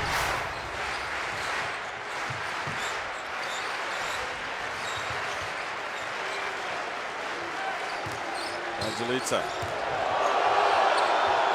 And just absorbs the contact, puts it up and in. Look at the move by the big fella. He used his body well against the shot blocker. And Tony steps out of bounds, so with 4.5 seconds remaining. This could be a big possession there for Serbia if they can. Now he's saying he was pushed out of bounds, but I don't think so. I think that was good defense. Now 4 seconds, 3. Bogdanovic goes behind his back, doesn't wait around, and had maybe another second or 2. So Serbia getting back to a 14-point deficit. They're still in it, but they need to come out and start strong here in the fourth quarter. They trail 58-44 to France.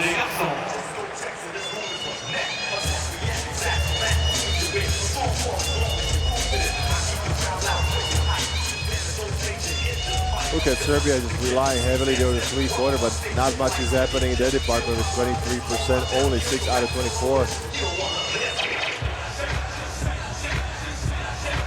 So look at the turnovers. 13 for Serbia. There's a high number. France, just taking care of the ball. Only 7 turnovers so far. As I said before in the broadcast, France is doing it from the inside, scoring 30 points in the paint. The bench points, surprisingly, more points scored by the Serbian bench, 19 to 15 of France.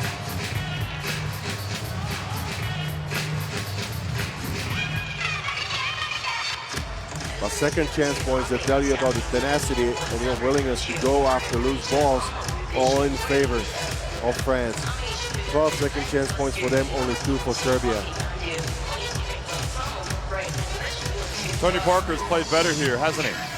Yeah, I mean, he has brought a lot more energy. You cannot blame him that he is not trying to really get it going. He's struggling there from the floor, but he's making things happen in other aspects.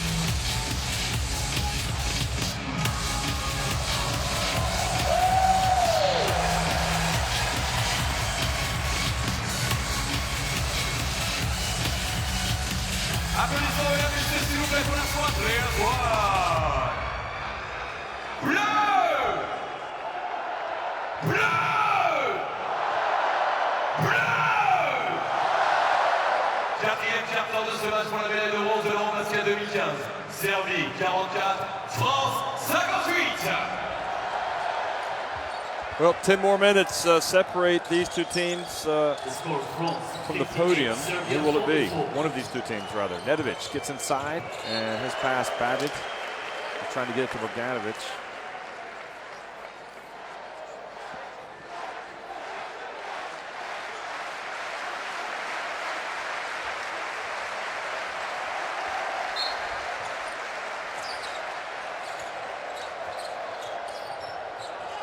Kalinic hands it off to Markovic. And now inside it goes to Bjelica, and he gets the foul as well. Immediately after Rudy Gober goes to the bench and you get Laverne there to defend against Bjelica. That's a great recognition by the Serbian team. They go to their big man because he now's got a size advantage over Laverne. Yeah, Laverne is more of a power forward. So we could see a change here. Bjelica makes the free throw and gets it back to an 11-point deficit. So a good start for Serbia here to the fourth. Serbia 47, 58-47.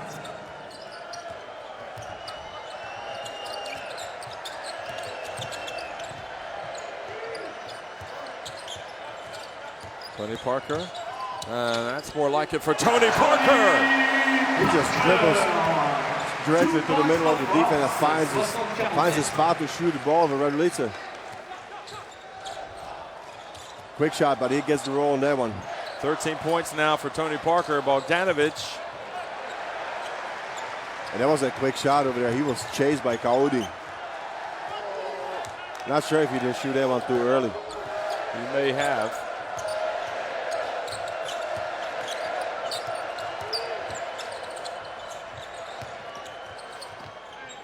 Lovren open, that's to the right. Missed everything. And Kaudi chases it out of bounds. And then passed it to himself. Anyway, shot clock violation because of the air ball. Lovren hasn't played quite as much today. I wonder if it's kind of affected his play because he's been really good in this tournament.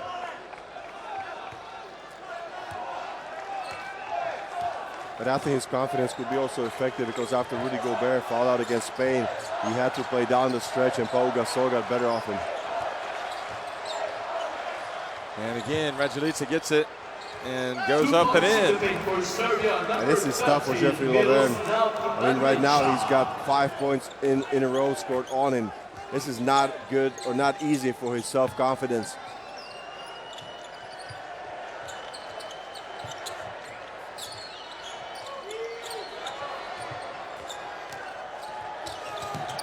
Parker gets into the corner, puts up a jumper.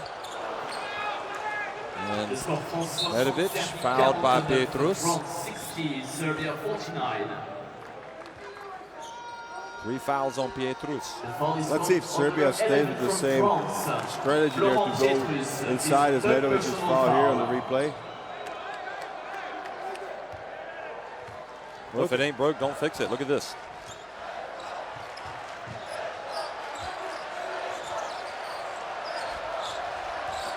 Entry pass to Raduljic, and yet again, another foul. And this is just a matchup that Lovren is not going to win. And I think he needs help. I mean, it is clear, as you pointed out, he's more of a power forward. Raduljic just really making room over there for himself. It's such a wide body, it's almost impossible to get around him. I think they're going to have to double.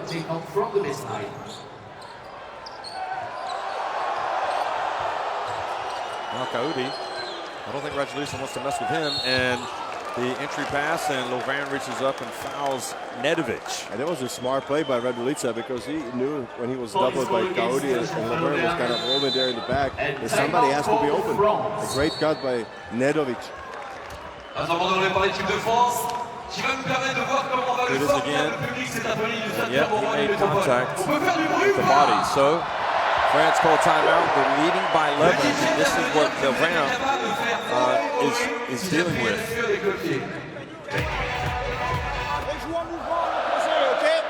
Not exactly a friendly encounter there with Mr. Raduljic.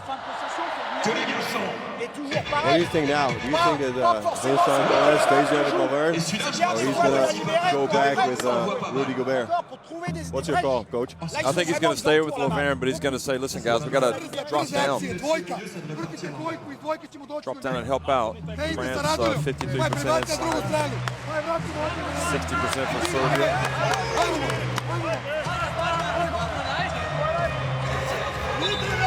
If Nedovic makes those 2 free throws, it's a 9-point game. I mean, psychologically, you surpass that barrier of your double-digit lead. Well, they don't call me coach, and I'll tell you why. Vincent Collet is going back with Rudy Gobert. And that's tough for Lovren. I mean, he actually came on the floor, and now he goes off the floor. That's a tough stretch of the tournament for him.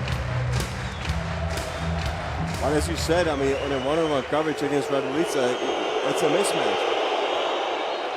This should be more of a question for his teammates to come down and just dig deep.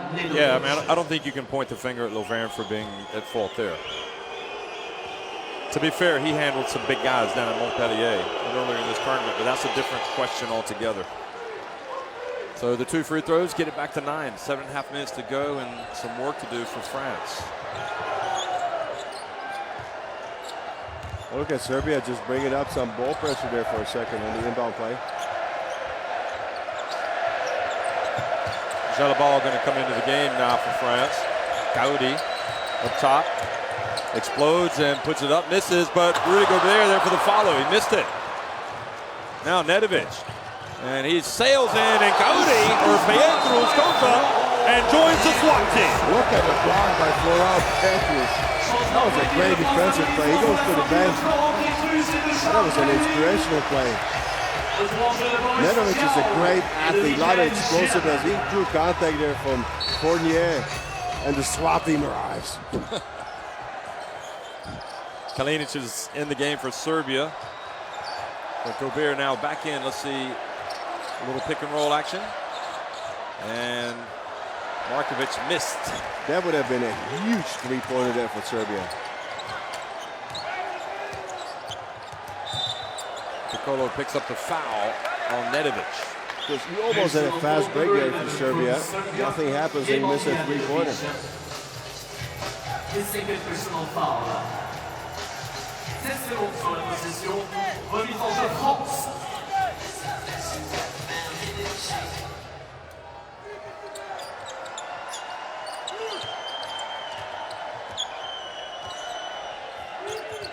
So 6:45 to go. Fournier goes inside, hands it off to Jalabal, and he steps out of bounds. Or no, it's a foul, Rajalica. Personal foul is on number 13, Miroslav Raduljic. Give a lot of credit there to Serbia. They're really hanging in there. His third personal foul. Yeah, he reached in. Yeah, no doubt about it. And Nedovic trying to pressure the Colo. And it goes to Rudy Gober. He draws the foul. So he will go to the line for end one. And this is not a foul that you want to commit if you Raduljic or Georgia of Serbia. If you go for the foul, go for the hard foul. Well, that's now 4 fouls on Raduljic. Rudy Gober.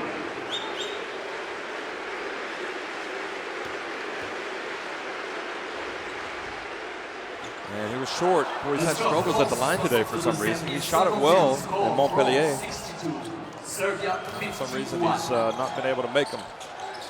Still only an 11-point deficit here for Serbia. Nedovic explodes, draws the foul from Dio.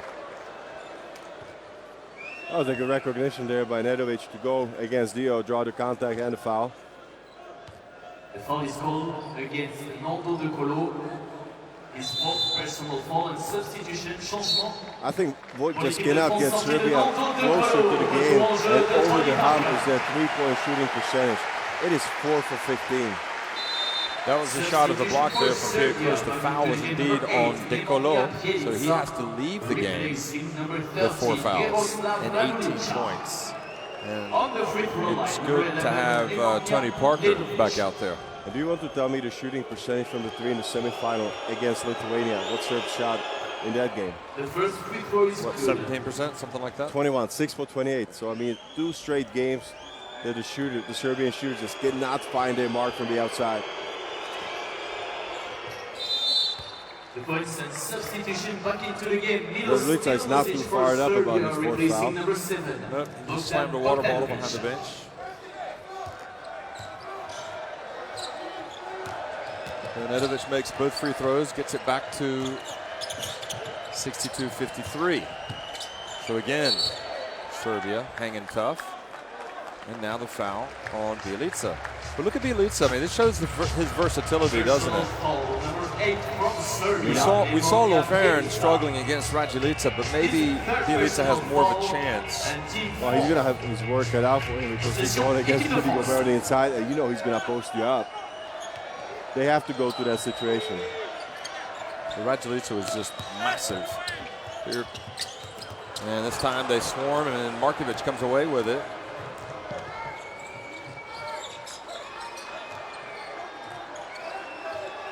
Jalabal that's guarding Bjelica, and Markovic had the shot blocked by Rudy Gober.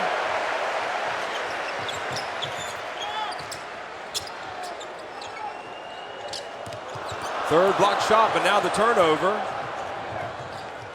And back to Kalinic.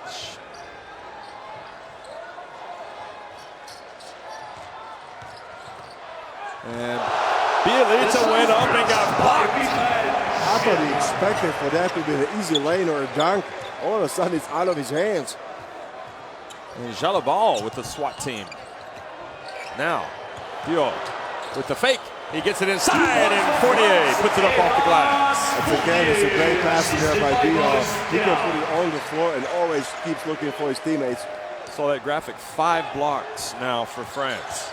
And Markovic goes right down the lane and gets the 2 back. And now this is a difference. If you see Bjelica, he's rolling on the perimeter, so Rudy Gobert cannot really stay around the basket like he did against Bjelica. Maybe this could be working better there for the Serbians offensively. Well, he has to guard Bjelica, doesn't he? Oh, he has to respect his three-pointer. Cross court to Fournier. Good! Speaking of respect the three-pointer, and Fournier goes to 15 points. Let's check out his stats. I think it's a third three-pointer. Yep, it is. 3 out of 4 beyond the arc for Evan Fournier. So Serbia timeout, 4.5 minutes remaining. 12 points, the deficit. And Djordjevic clearly frustrated. 6 for 27, Serbia only 22%. So that is even lower than in their last game against Lithuania in the semifinal. Because in Berlin, they shot the ball extremely well. Besides Teodosic from the outside. I mean, Bjelica is making three-pointers from everywhere. France 18 of 34, getting their points in the paint there. Tony Parker.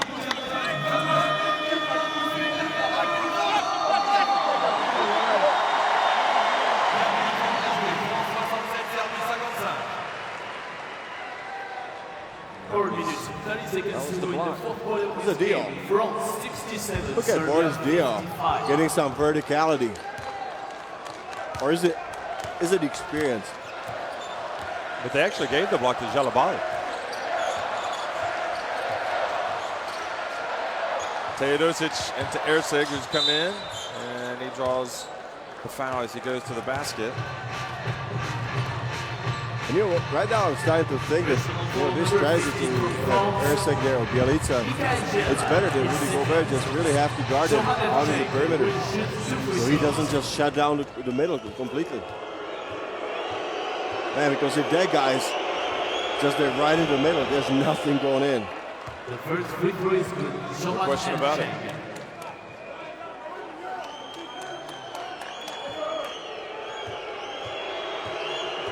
Erceg had struggled at the line in the first half.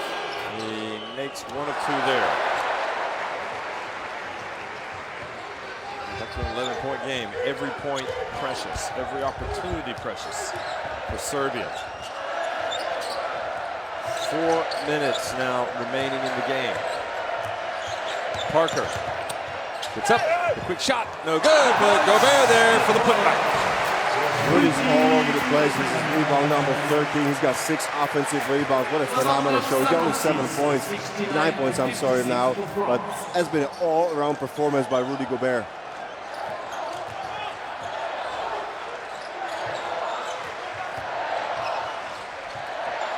Teodosic. And Serbia keep it alive. They keep contesting. Rudy has to chase it. Goes out of bounds. So 14 on the shot clock here. But still a 13-point lead. Serbia finding it awfully difficult to make any headway against this French defense.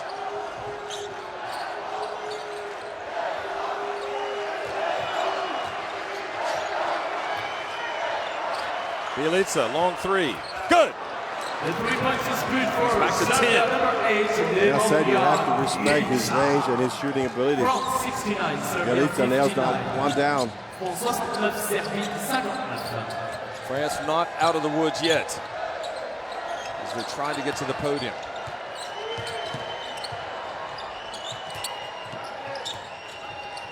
Fournier into Gobert, and Gobert puts it up and draws the foul.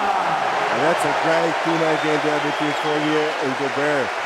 Fournier thought about the outside shot, but then he waited for the pick from Gobert, and it Gober is rolling to the basket. Look at that. I mean, he's such a big target. What can Bogdanovic and Teodosic do to him? He's like, get off me, flies. This is a typical Gober performance. He's got 11 points, 13 rebounds, 3 block shots. He's been fouled 5 times. So probably the only thing he hasn't done well today is shoot free throws, but he does make that one. So he's now 2 of 6 at the line. Markovic to Bogdanovic, and Gober comes out this time on Bjelica, and Bjelica goes around him and gets it to go down and in. That was smart play by Bjelica to recognize that Gober was coming against him and to drive to the basket. Well, this is where they've got to get a stop, the Serbians. Parker gives it to Dio. And goes in. Jarmo! The high-flying club! How many times we've seen Boris Dio just draw the defense on it and go with the drop-off pass. 74, Serbia 61. 74-61. Markovic puts up a 3, front and back of the rim, and comes out. Boris Dio's got 6 assists. How is that for a big fella?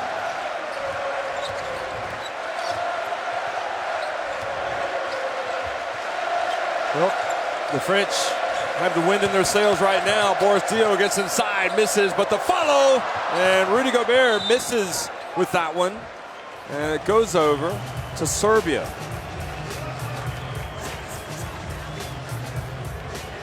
Now look at the tenacity of Rudy Gobert.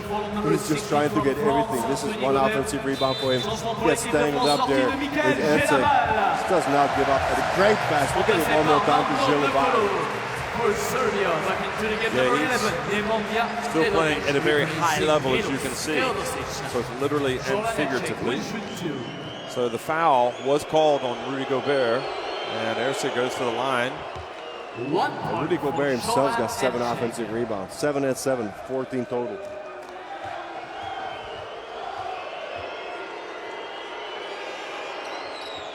He's got no turnovers.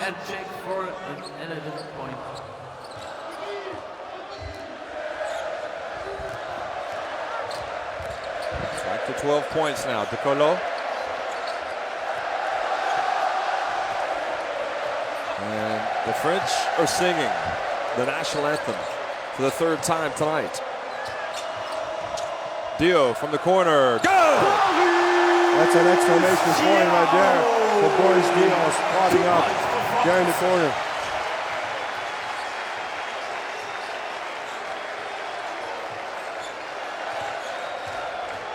Erceg passes back out to Nedovic, and he hits a 3.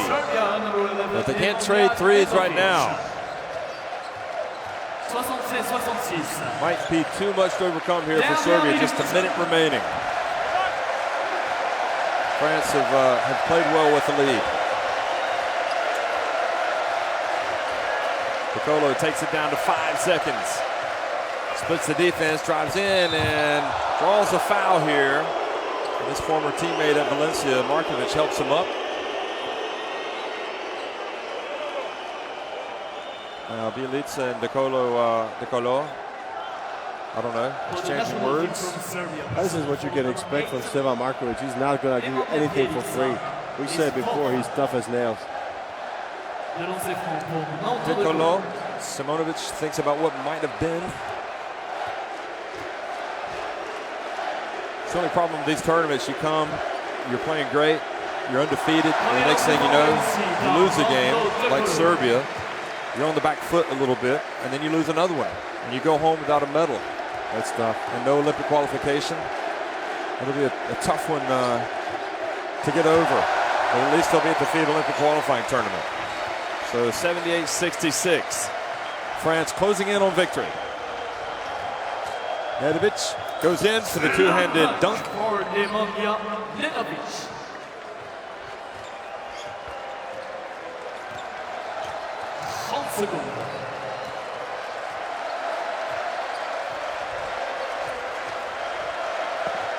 Bogdanovic on De Colo. It takes it down to 8. Now De Colo, leaves it behind him for Rudy! And he signs off with another dunk. He goes to 14 points. And he's fouled by Bjelica. That's 5 fouls there for Bjelica, who goes to the bench with a frustrated face. That just adds a little insult to injury. But what about the pass from De Colo?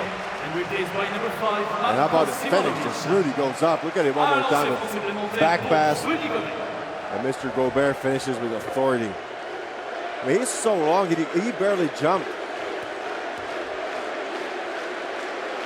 Reminds me of you, George. Oh, barely jumping. Yeah, good. Thank you. Completes the three-point play. And 15 points, 14 rebounds. Not a bad night at the office here, or afternoon, for Rudy Gober. So France and Serbia, they both had aspirations of getting to the podium. In fact, getting to the final. France at least will get to the podium. And their fans were a big part of it today. You can see they've been right behind them from the very beginning here in the Pierre-Mauroy Arena.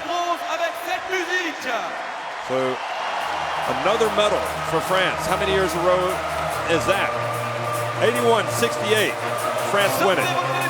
They take third place.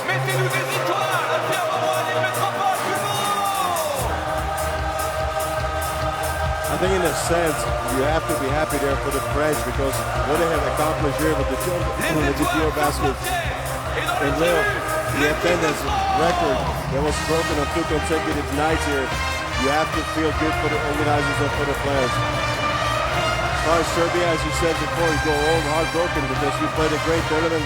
You probably won arguably the toughest group in Berlin, the Group B, group of death. You came in with high hopes, but all of a sudden after playing spectacular basketball, you lose 2 games. Here you see the French team saying goodbye to their fans, and look at the emotions flying high here in Pierre-Mauroy in Lille. Yeah, it's been a great venue, and Tony Park, you can see this isn't the result that he wanted, but that'll soften the blow just a little bit. And you better believe it, this is a team that would be one of my picks to make it to the Olympics next year when they go to one of the 3 FIBA Olympic qualifying tournaments. So the final score, 81-68 for France over Serbia. And as you look at the end of game stats, France with those 16 offensive rebounds, that was a big factor, and the second chance points that went along with it. And for Serbia, you know, you have to tip your hat to them. They came out and they played hard today, but it was always going to be a big ask for them to come out and win this game. De Colo, 20 points. Gober, the 15 points and 14 rebounds. Bogdanovic had 14 to lead Serbia in scoring. You have to be impressed with De Colo. I mean, I agree with you that he's almost a lock into the all-star team, the first 5 of the tournament. How about Gober? I mean, I know we do not have the best defensive player category here, but if there was, I mean, he's a lock. Well, I don't know. Pau Gasol's pretty good as well. Those 2 guys. He's a lot. If you take him as an expert, as an analyst, Rudy Gober is the man that brings teams down defensively. Well, there he is, the Tower of Power, and also Raduljica. So, 81-68. France win it against Serbia. Et juste avant le début de la cérémonie officielle de la médaille de bronze, mesdames et messieurs, s'il vous plaît, applaudissements pour l'équipe de Serbie et les supporters de la Serbie cet après-midi.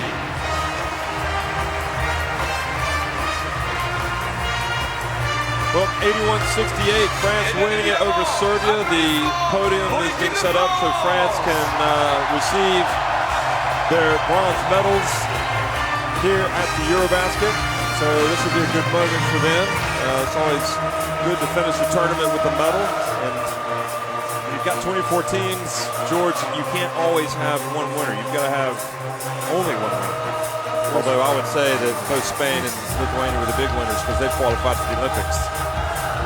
Well, that's for sure, but at 7 o'clock we're going to see this mouth-watering matchup there between 2 teams that are extremely well coached. And if you put me on a spot and tell me in percentage terms who's favorite for the final, I would not be able to give you the answer because you're talking about 2 teams that are extremely well coached and they have played the ultimate team basketball to get to the final. What they do in the final, I'm just dying to see. But now it's time for France to shine.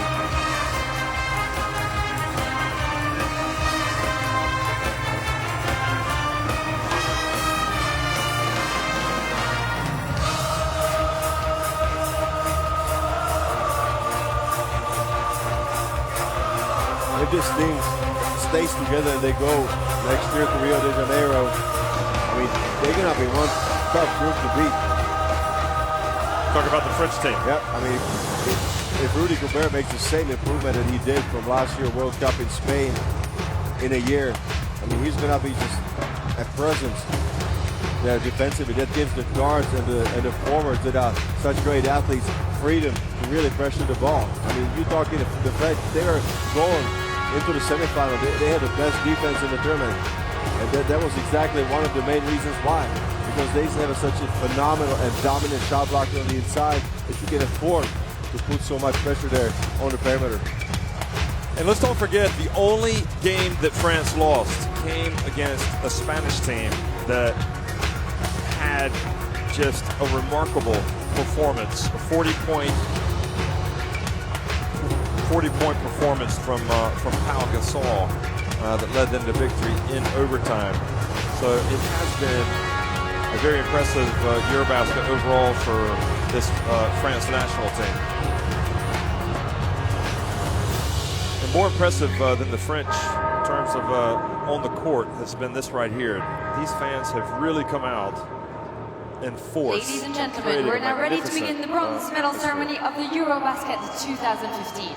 Mesdames et messieurs, la cérémonie de remise des médailles de bronze de l'Eurobasket 2015 va maintenant commencer. To present the medals, Mr. Kamil please Novak, welcome Mr. Tolgay Demirel, FIBA Europe President. Patrick Caner, Sports Minister of France. Tolgay Demirel, the FIBA Europe President. Kamil Novak, the FIBA Executive Director of Europe. Jean-Pierre Soutat, the President of the French Basketball Federation. And Mr. Jing Nangzhu, the Chairman of PEAK.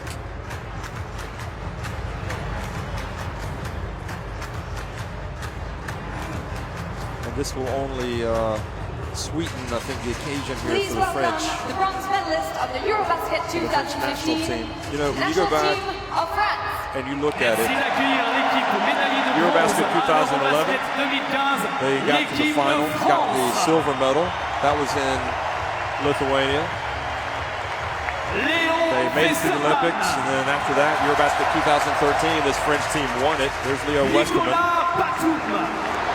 They got the third place last year at the FIBA Basketball World Cup in Spain, and now they're back on the podium again. So this is quite an accomplishment. Nicolas Batum, I would give him a very high rating for this tournament. He didn't shoot it as well, possibly. For me, Geoffrey Lauvergne, other than the last two games, was excellent for France. Charles Caudi, he was Mr. Energy from start to finish. Tony Parker. I think probably the greatest player in French basketball history right there. Comes out to get another medal. Evan Fournier, we saw some good, some bad, but more good than bad from Fournier. He's an explosive, talented player.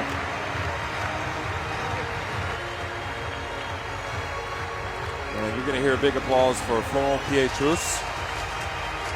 Here he is, the veteran hugging Jean-Pierre Soutat, Kamil Novak.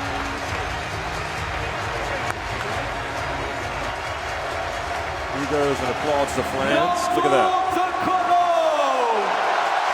Nando De Colo. That tells you what the fans think.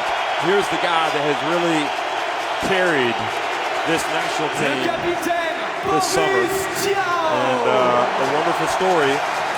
Left the NBA, came back to Europe, played at CSKA Moscow. Was terrific in the VTB United League and also in the Euro League. Boris Dio, the veteran, the captain. Solid yet again for France. And Rudy Gober. Mikhail Jalabal hugs Jean-Pierre Soutat, Kamil Novak. Demirel, the FIBA Europe President. Gober, the shot swatter. How high will he go in the end? And how many times in his life is he going to hit his head on the backboard? That guy can get up. Long Jatai. Didn't play much. And Vincent Collet, the coach, who's been at the helm of this national team. His first Eurobasket was back in 2009, if you can believe it. And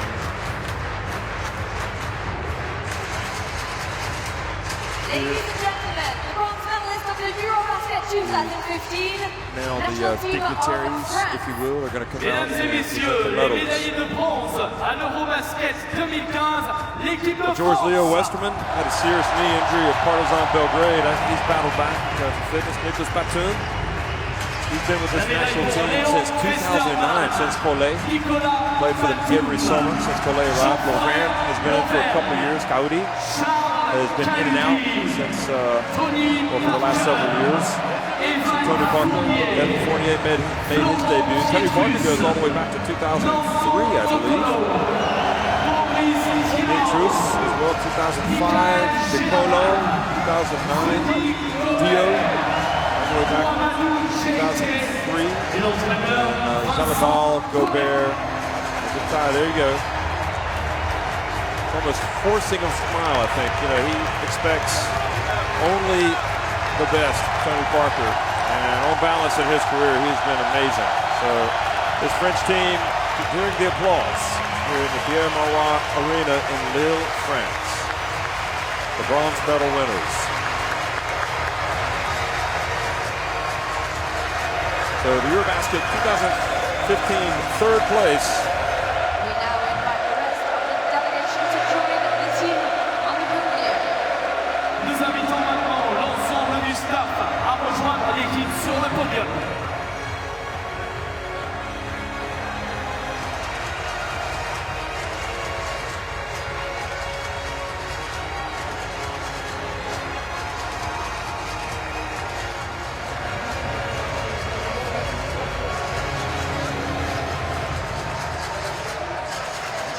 So I suppose there'll be differing opinions on this as France get up to the podium, but one thing there is no doubt about is that this is one of the powerhouses in international basketball, and they have underlined their status as one of the powerhouses in international basketball by making it back to the podium yet again.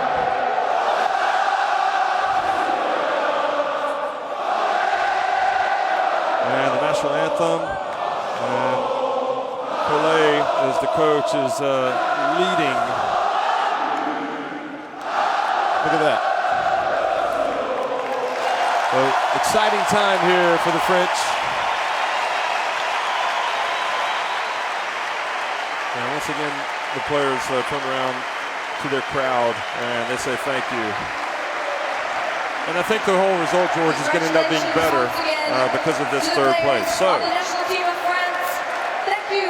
Nando De Colo would not be surprised if he made the all-tournament team. We'll have to wait around for that later tonight to see if indeed he is on it.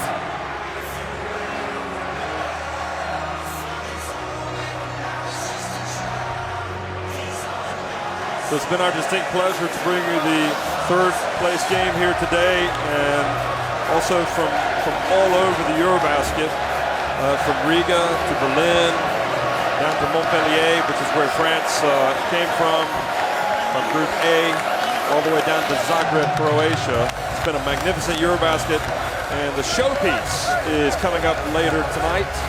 So you make sure that you're tuning in, and you're watching Spain take on Lithuania for the battle for first place, for the right to finish top of the podium. You see Merci Charles Cahoudi. So the fans have really taken to Charles Cahoudi, and that includes the Smurfs. I may have misidentified that Smurf as a Serbian fan earlier. If I did, I apologize. So the French are going to pose. There's Geoffrey Laurent. Looks a bit disappointed, but on balance, magnificent achievement for this French team. So once again, folks, thanks for watching the battle for third place here between France and Serbia. France win it 81-68. They get to the podium and they get to pose with the bronze medals.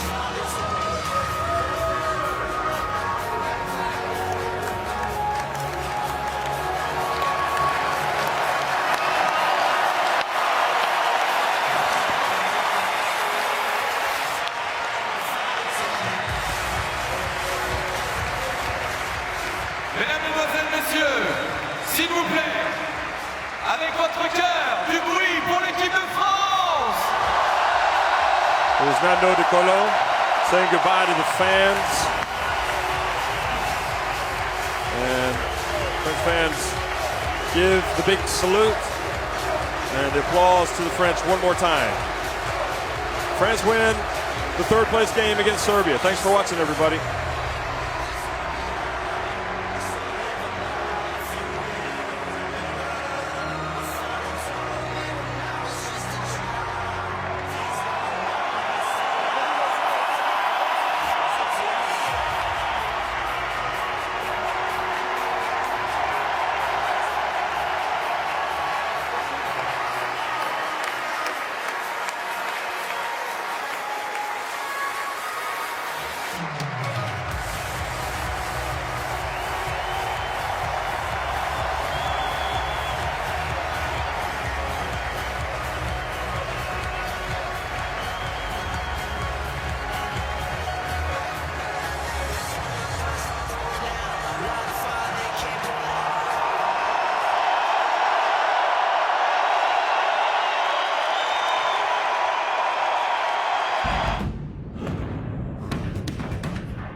Vous avez été géniaux, vous pouvez vous applaudir, vous avez été extraordinaires, c'est un énorme souvenir pour nous, les joueurs, le staff et toute l'équipe, et merci encore.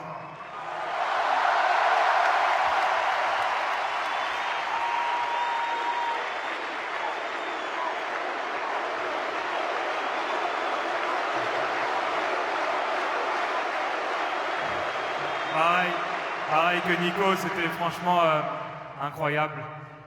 Avec Nico, on a vécu des moments inoubliables dans nos carrières. Et franchement, cette compétition, elle était vraiment incroyable. Et ça, c'était grâce à vous. Et merci pour le soutien. Merci.